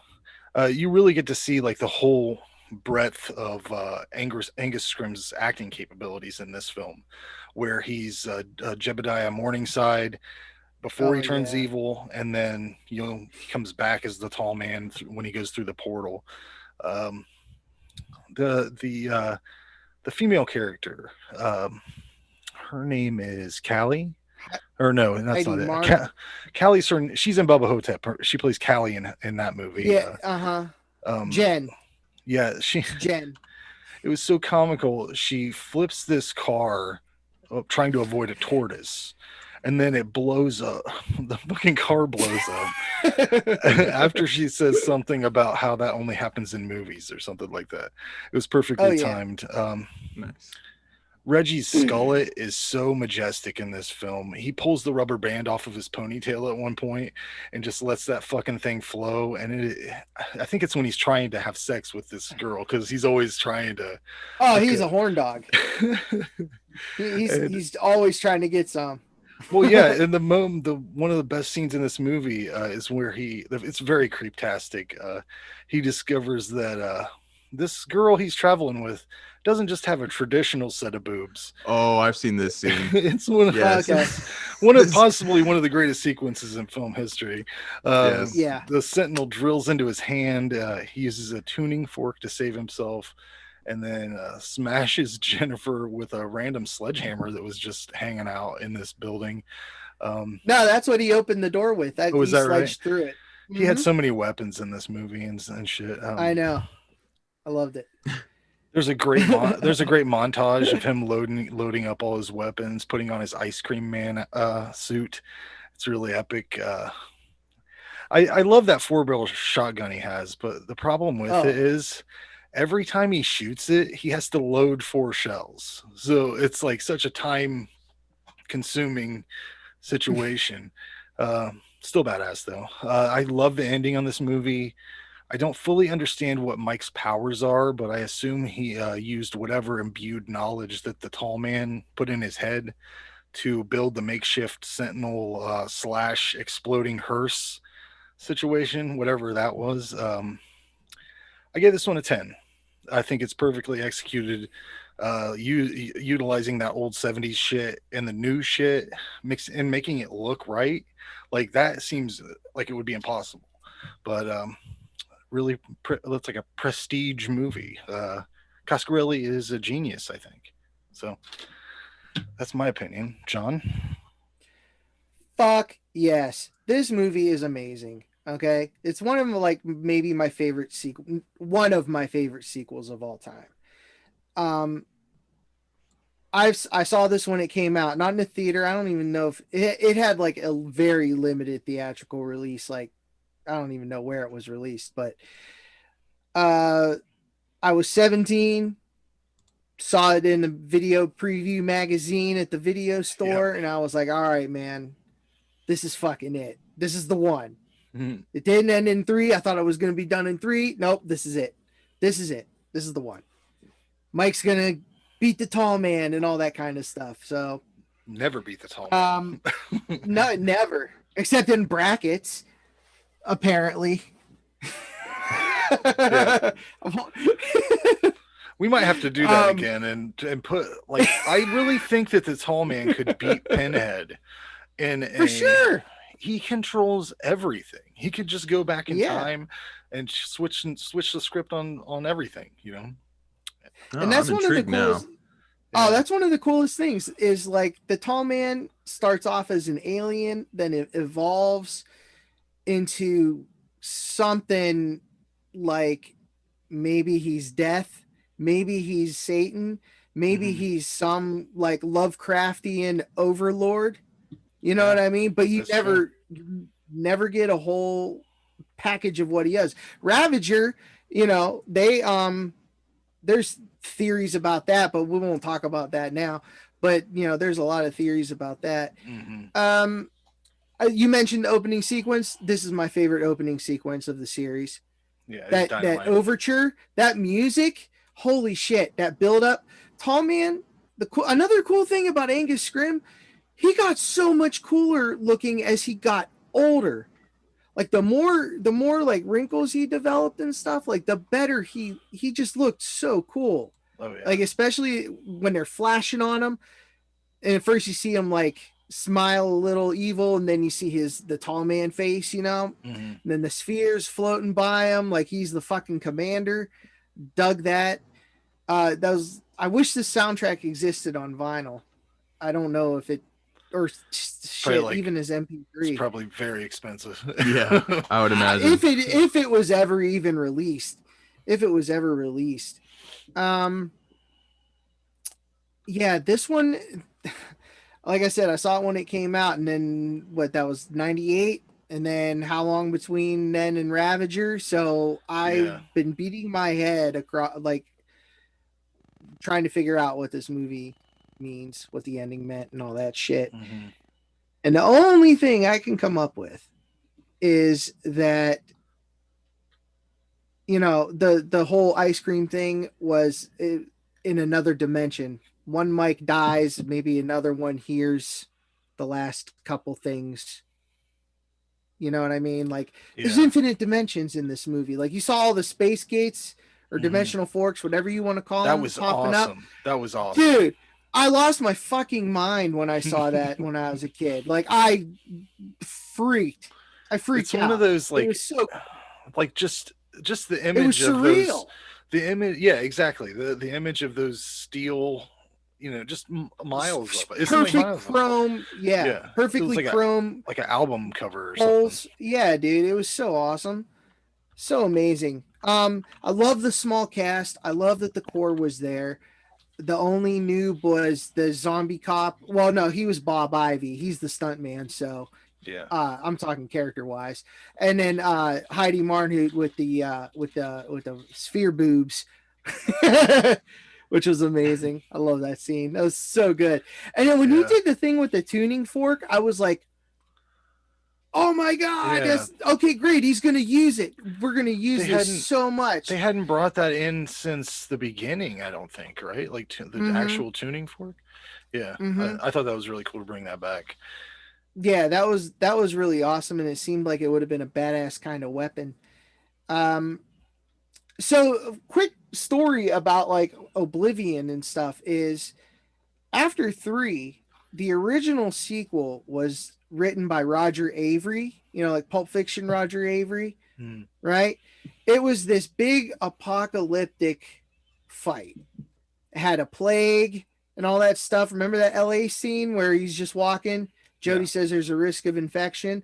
That was like a snippet from that script.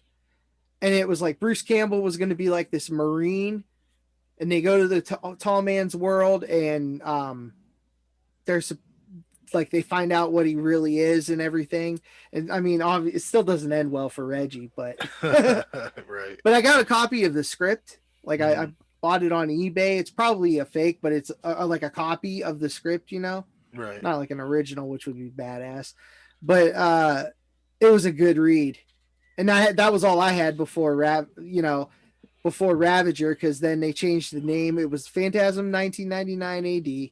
Then it was Phantasm 2012, and it ended up being Phantasm 2013.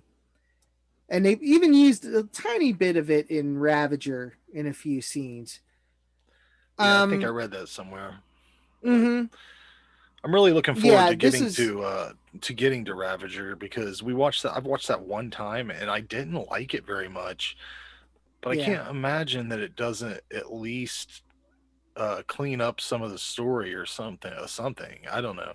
Maybe it'll make more sense. I know the special effects I had some issues with. I can't remember exactly what it was, but I almost feel like they had less of a budget for Ravager.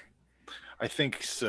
Probably to finish it. Maybe. I know one of my major issues with Ravager is that Reggie has a katana on his back that he never fucking uses ever. It's like, why show it to me? Why act? Why even act?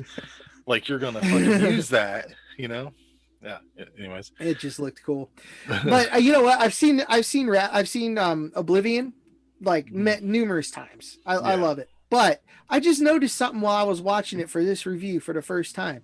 When Reggie is done with his tires and gets in the car, you know, I always thought it was Jody sitting up in the back, because that's who it is. It's one of the gravers with the gas masks. Oh yeah. It's up, and then as soon as he shines a light on him, it turns into Reggie. I don't know if that's on purpose. Or it was like, oh shit, Bill's not here. I need a fill in. And there was that guy, the guy with the one gas mask. So that was pretty sweet. This is a 10. Like, this had so much happening. And while when I first saw it, I was so mad because I was like, this explains nothing. You know, except the how the tall man came to be, which I thought was pretty awesome. Yeah, seeing Angus Scrimm as the guy, and if you watch it again, if you didn't notice, you know how he always has that red tie tack. Yeah. Those were his cufflinks when he was Jebediah Morningside. So you see one very clearly in on his left. He was almost he comes around. He was almost creepier as Jebediah though, like because you were waiting for him to tall man up for a second, offering me some lemonade and whatever. But yeah, I noticed he was just a kindly mortician. With the woman that was there on his porch, she looked exactly like the fortune teller from the first movie. I don't know. It's supposed to be her. Oh, okay. Yep. Like she lived like that long until Phantasm 1. Yeah. Right. So yeah, that was crazy. I loved how that whole laboratory they had set up for him. Mm-hmm. And the old like dimensional fork. Looking, that was so cool. Like I really love this movie. Everything about it. Mike's performance. He's no longer the damsel in distress kind of character. Yeah. He kind of took shit over. He's almost like a superhero, a little bit. A little bit. But what's his powers? Who knows? You know, like I don't know what he can do. Like the same as the tall man. Yeah, I probably. guess. But when his eyes turn just like your background image, when they turn like all metally, I love that. That's great. That was so cool. That was badass. That was badass. But Jay, did you watch any clips? Did you watch any clips from this? I did watch. I watched the clip where, with like that one character's breasts were gyrating, and then they detached and then attack him, and then he uses the tuning fork. But I did actually pull. I know, John, you said a 10 out of 10. I did have a bad review of this that I was able to pull. Whatever. I don't care what he says. This person spelled out worthless for this movie. I'm sorry if I may offend some loyal fans of the series, but this film was a worthless piece of garbage. I've seen the other sequels, and the first one was better of them all. I could neither follow nor understand Phantasm 4. This movie was such a cluster of unimaginative ideas. I thought this movie was a waste of time and effort, and the dialogue was whack. So someone says, so someone in the movie said, blow me in the movies, and no one says that in movies anymore. But this person said, I would rather have pepper or salt dashed in my eyes. Let me do it. And watch this film twice. God have mercy on our souls if there is another sequel to this mediocre sci-fi adventure. Guess what, bitch? There's a 5. Suck it. 1 out of 10. Nah. Yeah. So it's so hard to follow. I get it. But like I said, I followed up with that review. And from what I've seen, like I said, there's that scene where one of the characters, breast starts gyrating, detaches from her body. There's like these silver balls. They start attacking the main character, Reggie. Yep. And then he fights back with a tuning fork. I mean, where do you see what more that? do you And he bashes one with a sledgehammer. That too, yeah. Like, come on. This guy, he doesn't get it. I think that the thing I like most about it is that it seems the science fiction of it, like the whole idea of there being dimensions and being able to tap into dimensions with tuning fork type things, and like, see, that's interesting. It's a different kind of, and for Don Coscarelli to just create like this whole lore about all the way the tall man does everything, and the way, and to see you to still have all these questions, it makes you want more content. And buy books that talk about it and all that stuff. Like, yeah, I mean, I'm interested. I'm gonna try. I know we're talking about it this episode, but I'm gonna try and give it another, try and watch it from start to finish. Yeah, I'm intrigued. You can find most of them for free online. The first one they're is spread around. The first one is just a standalone. You don't need all the other stuff. It's a great piece of work by itself. Yeah, but it's like if you you know, it's one of those things like if you love that movie and then you watch all the other ones, it's like bonus features, constant more details. It's just like a continuing story, essentially. Yeah, it right? furthers the adventure. Yeah, and it makes the other ones better after you watch the newer ones. You know, like I don't know. Yeah. I'll go over the scores that we gave the movies, and you can hit us with yours. Yeah, I'll give you some scores. Phantasm Oblivion from 1998. I gave it a 10 out of 10, and John gave it a 10 out of 10. What say you? Well, I knew where John was going. Yeah, it's good. They're all solid. But by now it's part 4. I kind of know what to expect. Everything feels familiar. I don't really. What's the guy's name? Who he was the kid. He was the younger brother. Michael. I don't like him grown up. Oh man, that's is he not like? Is he? I don't know. No, but I like it. I would give it an 8.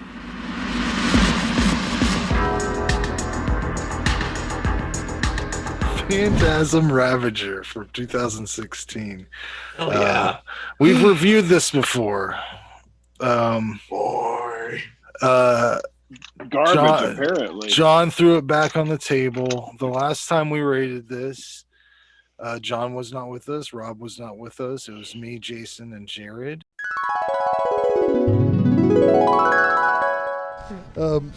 Phantasm Ravager from 2016. Now this is you voted. This is the 5th movie in the Phantasm franchise. Before we go any further in it, what other ones have you seen them all? Seen 1.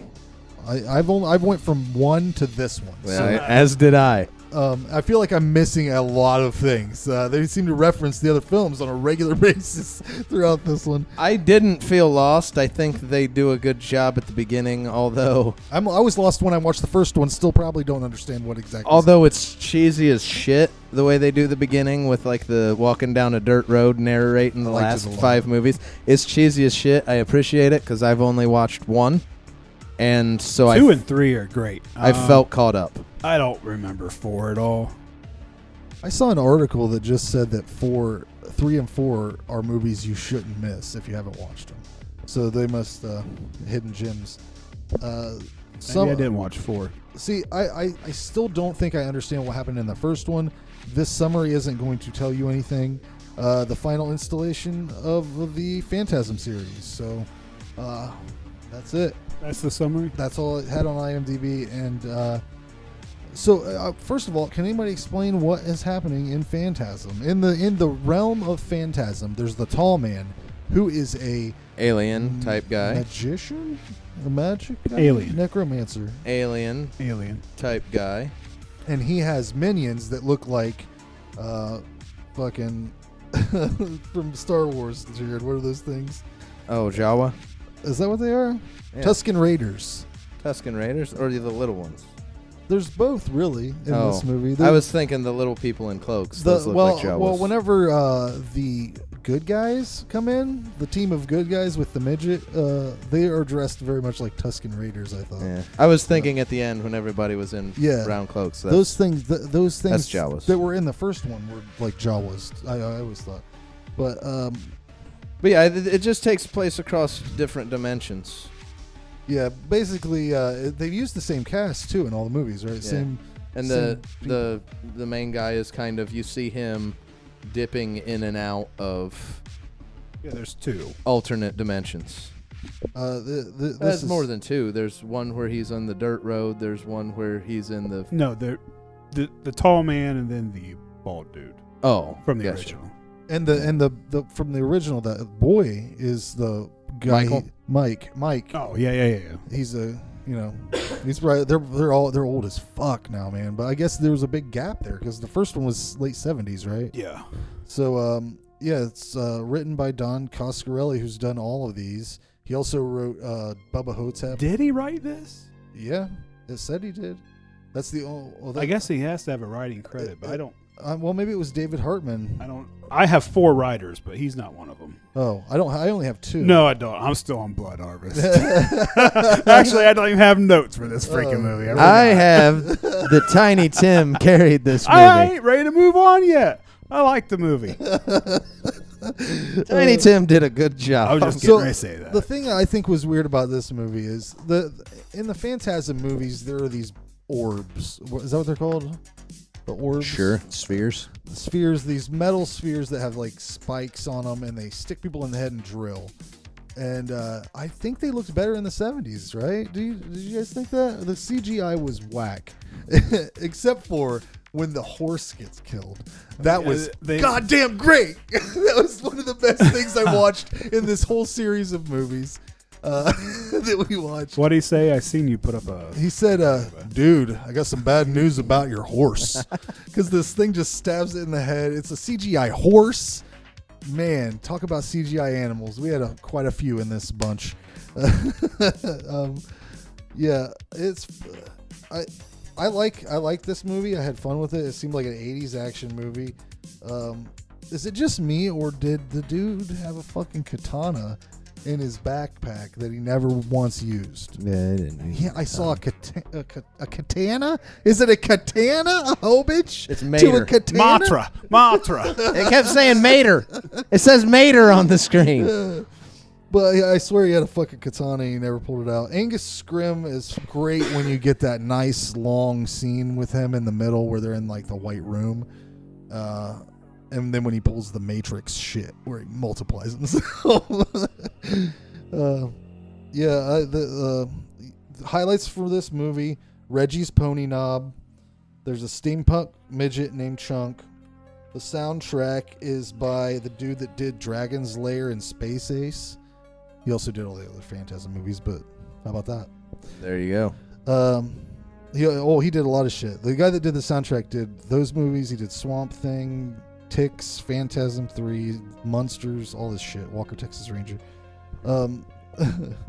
That fucking katana, man. I couldn't get past it. I mentioned it twice in here. Has he used it in past movies? That's what I asked, because he's carrying it around. Oh man. Anyways, the ending was really cool, except for the bothersome video game style CG background, whatever it was. It just seemed old. 6 out of 10. I think I need to watch the other films. Maybe it would. Yeah, one. I guess maybe the reason why you didn't even understand much of what was going on, even without watching the other ones, is there's not much of a story to this one. Like 1 through 3 is really good. I can't remember 4 at all. Maybe I haven't seen 4, but I definitely go back and check 1 through 3. This one, compared to those, is garbage. Like, this was so disappointing. This was my pick to throw up for people to vote on. I was like, yes, I'll watch another Phantasm movie. So 4 is either okay or maybe it sucks and I just haven't seen it. But this one, compared to the others, are garbage. I don't even know really what to say. I mean, there was nothing that really happened. Did you have? I mean, he's riding around in a car. Could you tell what was real and what was fake, or what was his imagination? Because I had a really hard time. I believe the idea that nothing is fake. Everything, like when the tall man says, "I'm in 10,000 different dimensions," you couldn't even understand. Like, I believe this is just kind of a more from that concept of it is. He is what his workings that he's working. He's doing from many different dimensions across parallel universes, and what you see is this guy in these 4. Is it 4? I don't know. 4 to 5. There's the one couple. there's the one where he's in the hospital and has dementia. Mike says he has dementia. There's the post-apocalyptic world. There's the one where he's driving down the dirt road. Seems like there's another one. But you see him, like, he seems to be the only one doing it, though. But, like, his consciousness is flowing is flowing through different dimensions, kind of chasing the tall man. Yeah. So I don't think any of them. I don't think any of them are fake. These are just all different outcomes in different dimensions. In one, they blew the tall man up, and then in another one, it's a cat mouse game, and nothing. There's no story to it. Like, yeah, it's just the spheres killing people and him trying to kill the spheres. Like it seemed to almost like they were directed, like they were trying to get you to think that maybe it was all just happening inside of Reggie's head, like he was a demented old man, and maybe the whole thing was just in his head. Like maybe he was just his imagination. I didn't get that at all. No, I think that's one. I think it's just two or three things going on at once. Yeah, he's just. I think it's just he's just. Or him jumping around. Somehow. He's just one of the only people that can. Somehow his consciousness can travel through these different dimensions. So he's seeing and Watch the remembering. first three. What did you give this? Forget this one. I didn't give it nothing yet. I would 4. Sure. I had fun with it. You're right. There isn't. I mean, there's a story, but it's really disjointed. You kind of and there's no atmosphere. There's freaking atmosphere in the first one. There's cool setting. This is. I like the post-apocalyptic world and everything going on in there. That really reminded me of like crazy '80s with the kind of things where you have armies fighting mutated monsters in hell worlds after humanity has ruined everything. It gave me that kind of. So I like that aspect of it.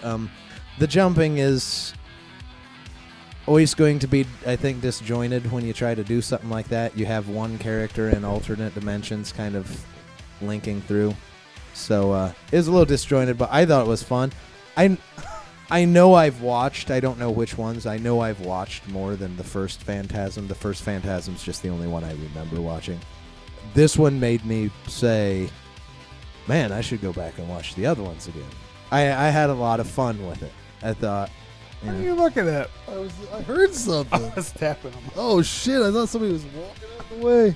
So don't walk up on me, motherfucker. So yeah, it's pretty out there and gets a little slow here and there and disjointed, but I had fun and I gave it a 7. Yeah. All right. 7. It made me want to go back and watch the other ones. Jason did say it was garbage. He said it several times that it was garbage. Listen, it got better for me, but I'm not gonna sit here and say that it is a great movie. But I'll get into that later. Yeah. Let's go. Summary for this film: the final installment of the long-running Phantasm series. Is it the final installment? I think they're still going to make another one. I like how they could. We'll talk about that when we get to it. I mean, you kind of got a couple new characters introduced. I would love it if they did, but that could pick up. They would have to do something weird, like make Mike the new tall man, and that would be rad. You know, because you don't have Angus anymore. I don't know what they thought were. What they didn't have a plan. Knowing Coscarelli, there's more than one. Is there more than one tall man? Like, are there several? There's a million of them. Of these. I guess they could digitally just throw him in there. They've already got all not if it looks like this. No, not digital. But there are more tall men, right? Oh yeah, he's infinite. You could just plug and play. I mean, you got to get someone cool, but I mean, it don't have to be Angus. You know what I mean? Like, give us another. You mean like give Dr. us another Who tall style. man. You know who would be good as a tall man? I've seen him in a recent movie. I forget what it was called, but he was in Highlander. He played the Carpathian. Clancy Brown. The Kurgan. He played the Kurgan. Okay. Yeah, Clancy Brown. Yeah, he the way he looks now, he looks very similar to Angus Scrimm. Oh in yeah, one of the because they movies did I him saw up him in. the mortuary tales or whatever. Yes. Yes. Oh yeah, that dude. That was rad. How about this that though? That was my initial thought as soon as I saw that guy on that the mortuary tales or stories, whatever. What about? Yeah, I can't remember. Collection. I forget. Take it classy, John Malkovich, right? Huh? John Malkovich could do it. I don't know. You know what? Honestly, just because he's a great actor and he's fucking super tall, Tom Noonan. That's who I think should play him. He's the guy, Frankenstein from Frankenstein's monster from Monster Squad. Yep. And Mindhunter. He's got a stocking over half his face in one of the more famous scenes. I think it was Mindhunter. Manhunter. Whatever. Mindhunter. What the fuck am I talking That's about? what was fucking me up. I'm like, I don't know, man. It's a badass flick. Anyway, Hannibal Lecter movie. There's 18 years between this movie and Oblivion. Now that we've been given this tour through the Phantasm universe with John, I really appreciate that they got this last piece in the story while Angus was still alive, and they even brought back Rocky at the end. We'll talk about that when we get to it. Well, hold on. We got a tagline here. Oh shit! The final game now begins. Distributed by Wellgo Entertainment and on Blu-ray through them as well.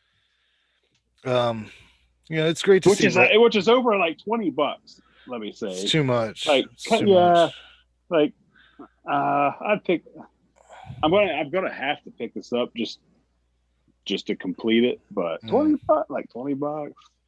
Come on, guys. Come on. For $20, you can get the box set that has them all in it. That's what I did. I've been looking. I've been hunting down the Blu-ray. Like I can't find any for cheap. I can find some of the DVD collections for cheap, but like I missed out on all the. I don't know why I ever did. Like it took me forever to get the Anchor Bay DVD. Like that was out of print forever. And then there's like 3 or 4 different box sets out there, and I really don't know what the difference is. But I was just trying to find any of them, and they're all like stupid money that I can't pay for it. So. Yeah, I got the first one. I pre-ordered the very first one where it's a drawing of the tall man sitting in his lair and from Phantasm 3. I saw someone list that for like over $300 or something. I think it can get stupid. Yeah, I was like, the one with the spear in it is ridiculous. Like that's the one I kind of wanted, but that's ridiculous money. See, I kind of wanted that one too, but I already had the Blu-ray and I got the European set from the Anchor Bay that is the ball, the DVD from the 2010s or whatever. I don't know. One of those things. I was able to go to Best Buy, pay $20 for a DVD player all I had to do was enter in a code and it was region free. You know what I mean? So it was like, all right, cool. Whatever year that was, I was able to do that. This is a movie I think when we first watched it, I had only seen the first movie, and it was years that before that I'd seen it or whatever. It'd been years since I saw 2, 3, and 4. So I I watched 1 several times. So going from 1 pretty much to Ravager is it's rough. It's rough. Alarming. Like wow, it misses just about everything that's in the first one. So you do need my last rating of 4 out of 10. That's where that's coming from, and that's still pretty good. I think 4's not bad. This is for people that have watched all of them. I think. I don't think that you have to watch. This is for the fans. This is for the fans. Yeah, that's why I think that with the summary on IMDb, they weren't even trying to bring new people under the tent at that point. They're like, you guys know what this is, and they give you what you wanted. It's Reggie hunting for Mike. Reggie trying to get laid, which is crazy ridiculous that he's still trying to pull that shit. It almost happened too. I love how on the road. I love how he gets, everything. There's so many things I love about it. I love that he gets the CUDA back. He's driving around. He's got his pony knob going out. Still have a problem with that fucking katana that he never uses. God damn it! If you show me a katana, use the katana. I saw it even more this time too. He packs 150 pounds worth of equipment or worth of weapons into that bag. Yeah, he just keeps loading it up. And like, if you really had to carry that, about 20 minutes in, your shoulder's gonna fall This off. man is 70. This man is 70 something years old. What's he doing? But yeah, I think that the orbs, I let him slide a little bit more on this time. There wasn't really a lot of effects I shit on. I mean, there's problems, but I realized that this was like supposed to be a web series or what. Is that right, John? It was supposed to be some sort of web series. Yeah, like some of the stuff was already shot, and it was going to be a web series called Reggie Tales. Like, you know, the Veggie Tales, but Reggie Tales. It's terrible. I know, going through just like going on like quick adventures, you know, and that's kind of how they shot it too. They should still do that. I think the first 10 minutes is actually a really cool piece of business. Reggie gets the car back. The dude who stole the car ends up nearly naked with a sentinel jammed in the back of his skull, spraying blood everywhere. And then Reggie has a driving gun battle with a sentinel, resulting in him running over the car thief's corpse. It's a real great way to start things off. I thought Mike was doing some of his best acting in this movie. Am I wrong? He wasn't annoying, I'll tell you that. I thought he was. Nah, he was really good, especially when he had to get emotional. Yeah, he did great. I bought it. Yeah, he crushed it. I mean, he's the character. Yeah, that's him. He grew up in this shit.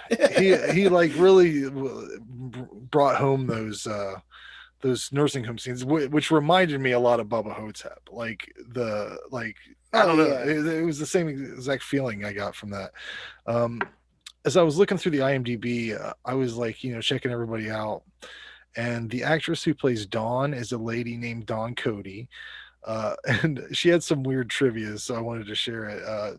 She's the 5 times removed first cousin of Buffalo Bill William Cody. And she was in a relationship with Dan Harmon from 2003 to 2005. This is the thing I really wanted to mention. She's known for her most known credits are something called Laser Fart and a small role in Pleasantville. Phantasm Ravager isn't even on her top credits. And she was in something called Fagny and Gacy. I just wanted to say that. I wanted you guys to check it out. You can check it out on YouTube. It's actually pretty funny. You guys looking for a date? Actually, we're looking for some information. Ooh, let's start with names. I'm Jackie. I'm Jessica. And I'm Candy. And that's my real name, too. It's not like some fake hooker name. It's true. Show me your ID. Yeah, Show 'em. how about I show you my ID? Shit. All right, ladies, settle down. All right, settle down. We're looking for a pervert. We thought maybe you ladies could help us out. Oh, I know this guy who reads to me from the Bible in a diaper. Actually, we're looking for this guy. Oh, I've seen him. I've seen him at that Mexican restaurant down on Broadway. Have we eaten there? I don't think so. On Broadway? Mexican? No, I don't think so. On Broadway. Across the street from the antique store. What? Antique store? Antiques? What did you say, antique store? On Broadway? What time do they close, do you know? Why would she know? Why are we asking her? She doesn't know. We'll find it. But oh my god, the things you find on comes IMDb. The hate mail. Man. No, it's the proper tone for it. It's not what you think it's going to be. It's yeah. I found it very weird that Reggie decides he's going to write Dawn a song, and then it takes sitting here at midnight and writes a song about putting his arms around her. Know it. Yeah, but like he just meets her and he's singing about putting his arms around her and shit. He could have just sang. I mean, it worked. She came back down. He was asleep. But he was. He nailed it. Almost. She met an unfortunate fate. I thought it was cool that they brought Kathy Lester back as the Lady in Lavender, even though she's had quite a bit of cosmetic surgery and doesn't really look the same at all. She looked completely different. The giant sentinel was really cool visual. I really didn't have too many problems with most of this stuff. I let it go. Maybe it was because we've watched so much terrible shit since the last time we watched this that I was just letting it go. Or maybe I was just having a lot of fun with my Phantasm friends and didn't give a shit because I've grown to love this franchise and I can let a lot of stuff go at this point. Yeah, but if you watch this right out of the box without seeing anything else, I can't even imagine. My God. God. The character Chunk is great, played by Stephen Jutras. Is it Chunk? I thought it was. It was Chunk. Yeah. Okay, it's like, are they saying Chunk? Yeah, it was Chunk. I couldn't quite hear it right. I don't know. But he really hasn't done much else. This is kind of one of his main credits.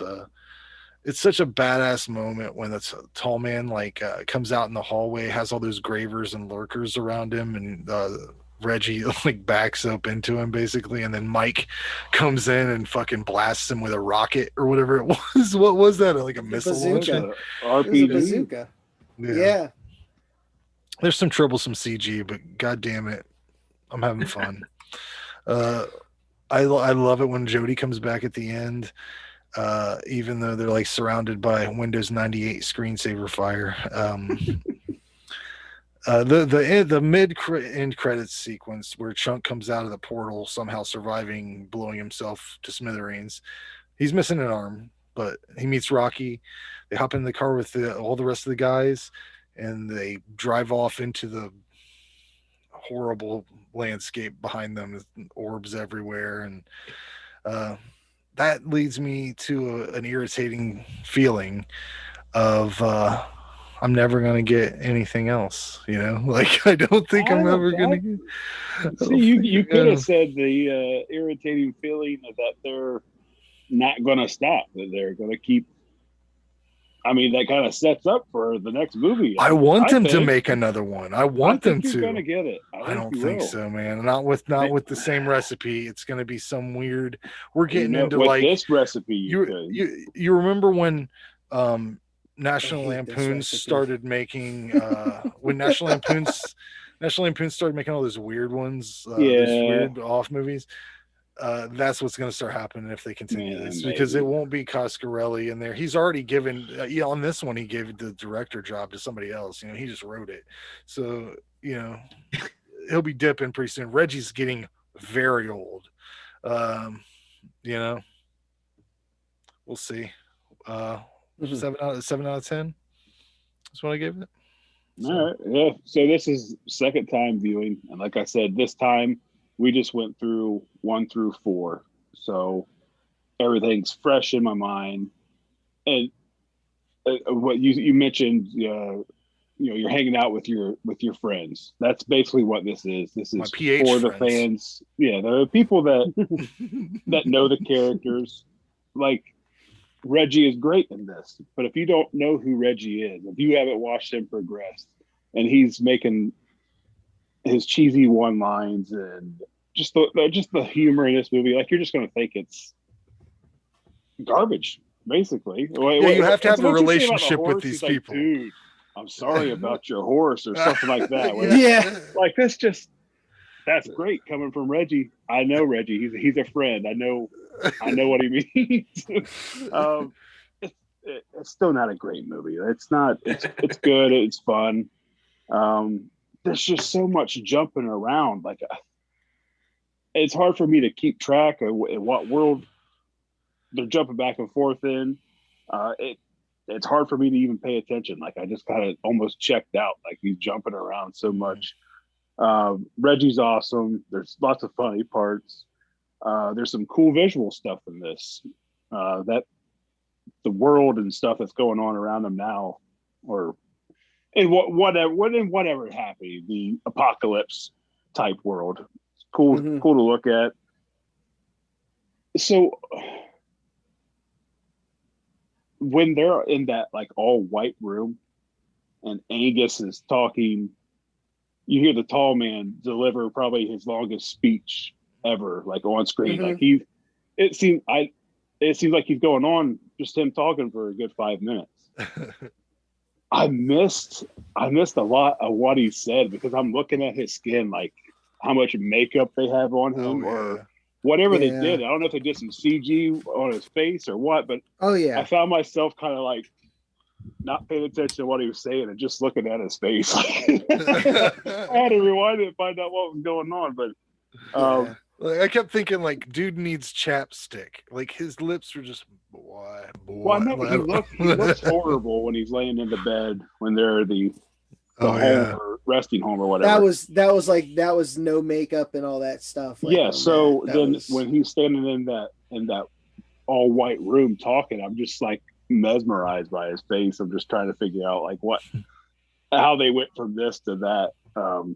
But no, this is another solid entry in this franchise. Like every one of these movies are good. I can find that they're my friends now. But I'm definitely going to get 2 through 5 now. I'll probably just wait until I can find a set that I can afford. I gave it a 6 out of 10. So 2 points higher on the second viewing. There you go. John? Yeah. This one. All right.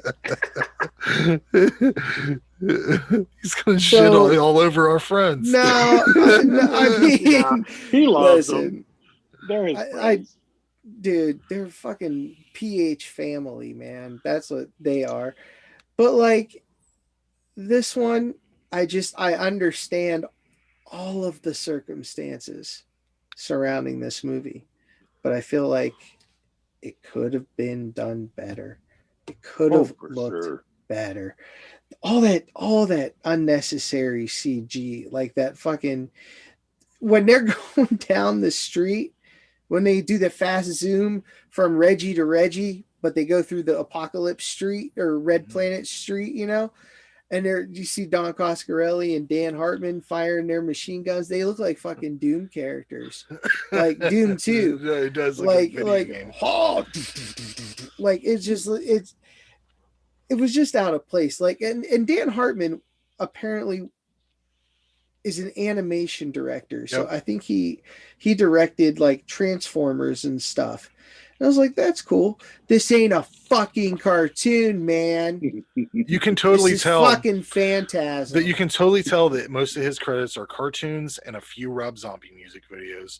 Like you can just tell it's right there in front of you. And that's fine.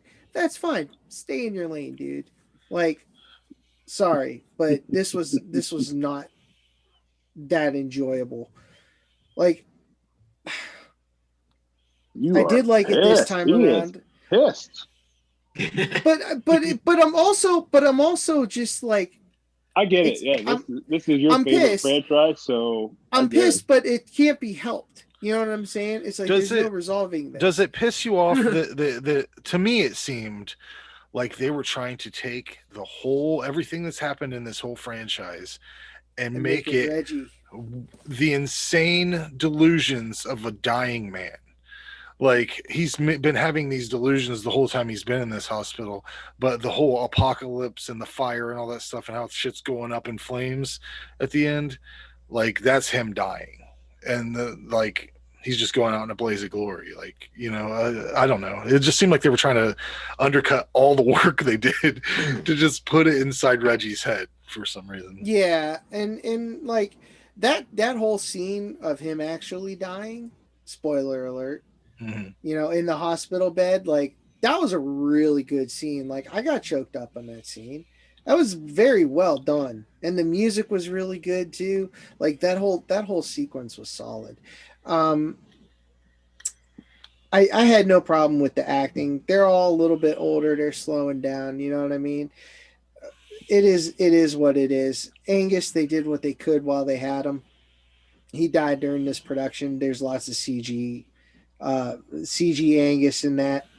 If you look in the scene with that bazooka or the RPG, you see the face, but it's not the same shadow that's cast on the wall, because in one of the first trailers there you see like a far away stand-in, but with like a wig and all that kind of stuff on. You know what I mean? But then they, you know, after Angus passed, they CG'd his face. I really liked what he was able to do in this film was he was in bad shape the whole time. But this was like Angus's last hurrah. So, and he went out pretty good. He was the tall man till the end, which was, you can't ask for much more. Like, he's up there with the Mummy and Dracula and stuff for me. John, don't get choked up. Don't cry. You're going to make me cry. And then Maggie laughed. She's such a trooper. But he was in rough shape, but I swear to God, we got the longest screen time, the longest dialogue from the tall man. Yeah, of all these movies. He delivered some really good monologues, like especially you're just sacks of meat and water. Yeah. And what they really did was they blended some ideas from Roger Avery's Phantasm script and Stephen Romano's Phantasm script and kind of blended them together, like with the whole hospital aspect, except it was in Stephen Romano's script, I believe it was Mike in the hospital, like in 2, but something like he was back in it again or something like that. I can't remember 100%. I've read Roger Avery's. I have a copy of it. It's really cool. That's where there's a big scene with the bunch of tall men, but it was a little more than that. It was like, that was a quick pan, you know what I'm saying? But you kind of see them all gang up on somebody, you know, and that was, well, you know, in your head, it wasn't made. In your mind's eye, you know, it was a really well written. But I mean, the effects killed it for me. And I understand. There was literally like no budget for this. Zero. There was like probably less than there was for Oblivion. I couldn't find one listed, but I mean, so they're not going to get way to CGI, you know, but I just felt like they could have just had a dude sit on the roof and like with a fucking thing for some close-ups, you know, like, with a fishing pole and the damn sphere, put a green screen behind it, fucking do, you know, shoot out the window, you know. Like something funny like that, you know, like at least it's real, but they did what they could. Gigi Bannister did like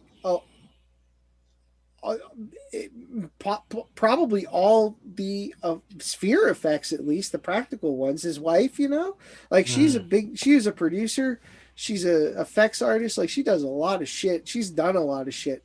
I think they met on the set of one of these ones. I can't remember, but I didn't think they looked that bad. Really? Yeah, like they just look so out of place. Some of the ones in the earlier movies, I mean, they look janky. Like they look clumsy. These definitely look like Sci-Fi Channel. Yeah. I know. It was just like so much lower quality. I let it go though. I was having fun. Whatever. Fuck it. Yeah. I still understand though. Like it's this weird duality with me where it's like I understand, but I fucking fanboy out and hate it. But I get it. I'm not gonna go toxic. Fuck Phantasm. You know that. I'm not. Come on. Like fucking no. That's stupid. This doesn't kill the series. It's just like the least sequel of the series. You know, and man, fucking the way I feel like they abused Rocky, as far as they brought her back for fucking 1 minute.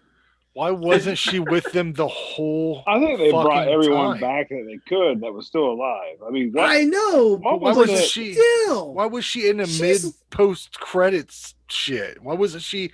At least from the middle of the movie, whenever they all unveil their hoods and shit, she could have been right there.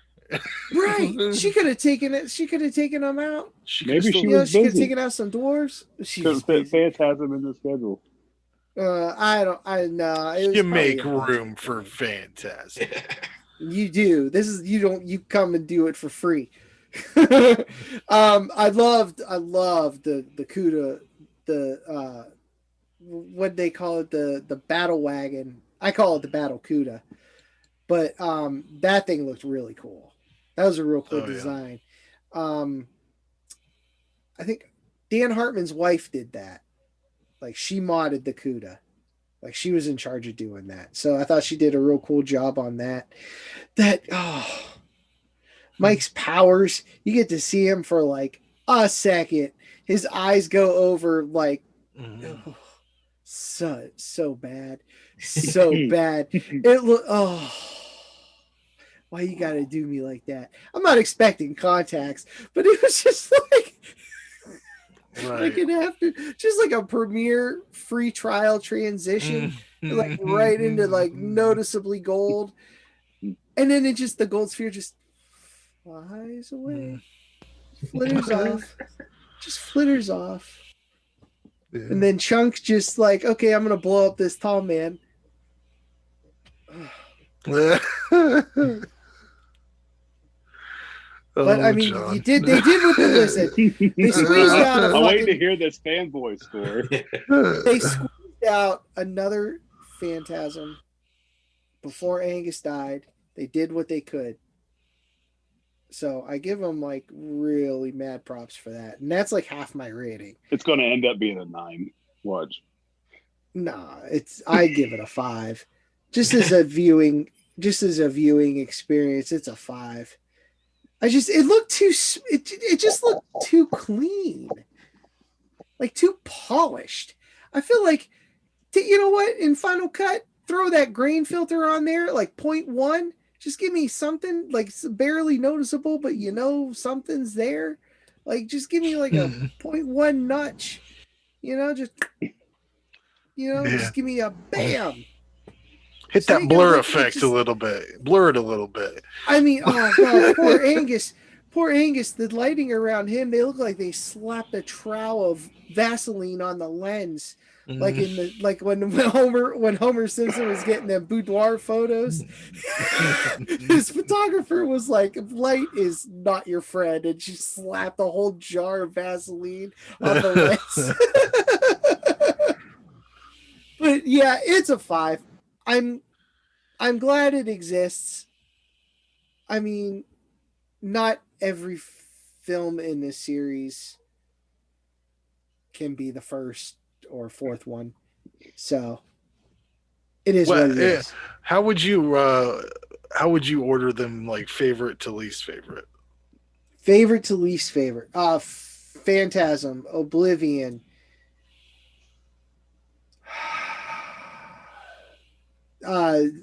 3, 2, Ravager. And that's not, please understand, I really do like 2. It's a sweet looking movie. But I mean, it's just, it's Mike or nothing for me. That dude, yeah. When he came back in part 3, I like shit. Part 3 is my favorite one. Yeah, I couldn't believe it. Like, just to see him back, like almost like sort of like a version of the same haircut he had as a kid, just 90s up, like it was so cool. It was cool. Do you want him to stop here, or do you want him to throw something else together? I feel like there's a lot of story to tell, especially with the end of the movie. So like, multiple realities. I think like one Reggie died. You know what I mean? Because like I feel like when I first saw it, I was like, after I watched it a couple times, and I really had to like get my fucking head around it. After waiting how many 18 years, 2 years shy, 2 years shy of 2 decades, I had to like really wrap my fucking head around what I just saw, because I've been trying to wrap my head around for those 18 years to like really, and I finally, not that long before Ravager came out, came to terms in my head with like, okay, this is what happened at the end of 4, but now there's Ravager, so let's see how they go with it. And it was just like, yeah, here's a cartoon. Yeah, basically. Rob, what's your rating and review? I would give it a solid 8. I really dug the movie simply because, it was the final one. And I'm always the person that roots for the villain. And so I see the movie kind of a bit differently. Like, for instance, the hospital scenes. I believe that the tall man was inside of Reggie's head. And this was the tall man trying to break Reggie for good and to get him to give up hope. And of course, and then when Reggie finally dies, instead of being dead, basically what it was going to that was him getting away from the tall man's mind control and coming back to the wonderful reality, which is the tall man has won. He has destroyed the entire world, and there's zero hope for the heroes. This is the one movie franchise where the heroes lose completely, utterly. There's no way they can beat the tall man. They're all going to die. And this is their last hurrah, driving off to whatever sunset before the giant sentinel spears, which there's probably millions of them. And they've got this tiny little car with weapons. Good luck, guys. This thing can take out a building, and you're in this tiny little car. Just one beam, and you're gone. They were organized like loosely, at least. I mean, there were jets fighting them and shit. You know what I mean? They kind of had like their own like Terminator resistance going on. And and if they got to make more, I wouldn't mind seeing like that. Right. Tales from the Battlefield. If you're gonna go forward, yeah. I would love to see another one though. I mean, I get a kick out of this series. I really don't know where they'd go with it. I feel like the only logical way to go would be like a reboot, animated akin series. to how 2 was, or that would. An animated series. I'm down with a reboot. I want a new tall man. Give me they almost tall have man to. that you can get another 20 years out of. I mean, like going. How they set up the beginning of 2 with Liz, where her and Mike were like psychically linked to the tall man somehow. You know what I mean? So it's like it could all like, and there's infinite dimensions. You get. All he has to do is just like someone wake up from a dream right now. And that's the beginning of the new movie. They just dreamt about fucking this reality's tall man and Mike and I know. Weirdness and you could just have somebody who's like, totally he read up about, all this shit the tall man did and did it himself. And then, now he's any number of things. It's easy to bring it back. Yeah, like someone could he could break into the dimension and see what what happened. And the same thing happens to him. But what's funny in the Roger Avery script, I can't remember if we got into this on the Oblivion podcast or not. But he gives a definite here is the tall man. This is what he is. Yeah. And he's basically this head with like tentacles, and he's strapped into this like apparatus, like each tentacle in like a clasp, and he's projecting images, and it's basically like the Thing, like Angus's head, but like the Thing style.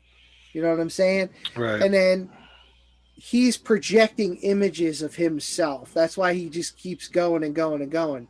Well, in that they destroy this lens so he can't ever invade their world again, and that was the only thing keeping their world apart, was this magic lens or something the tall man created, and the worlds converge,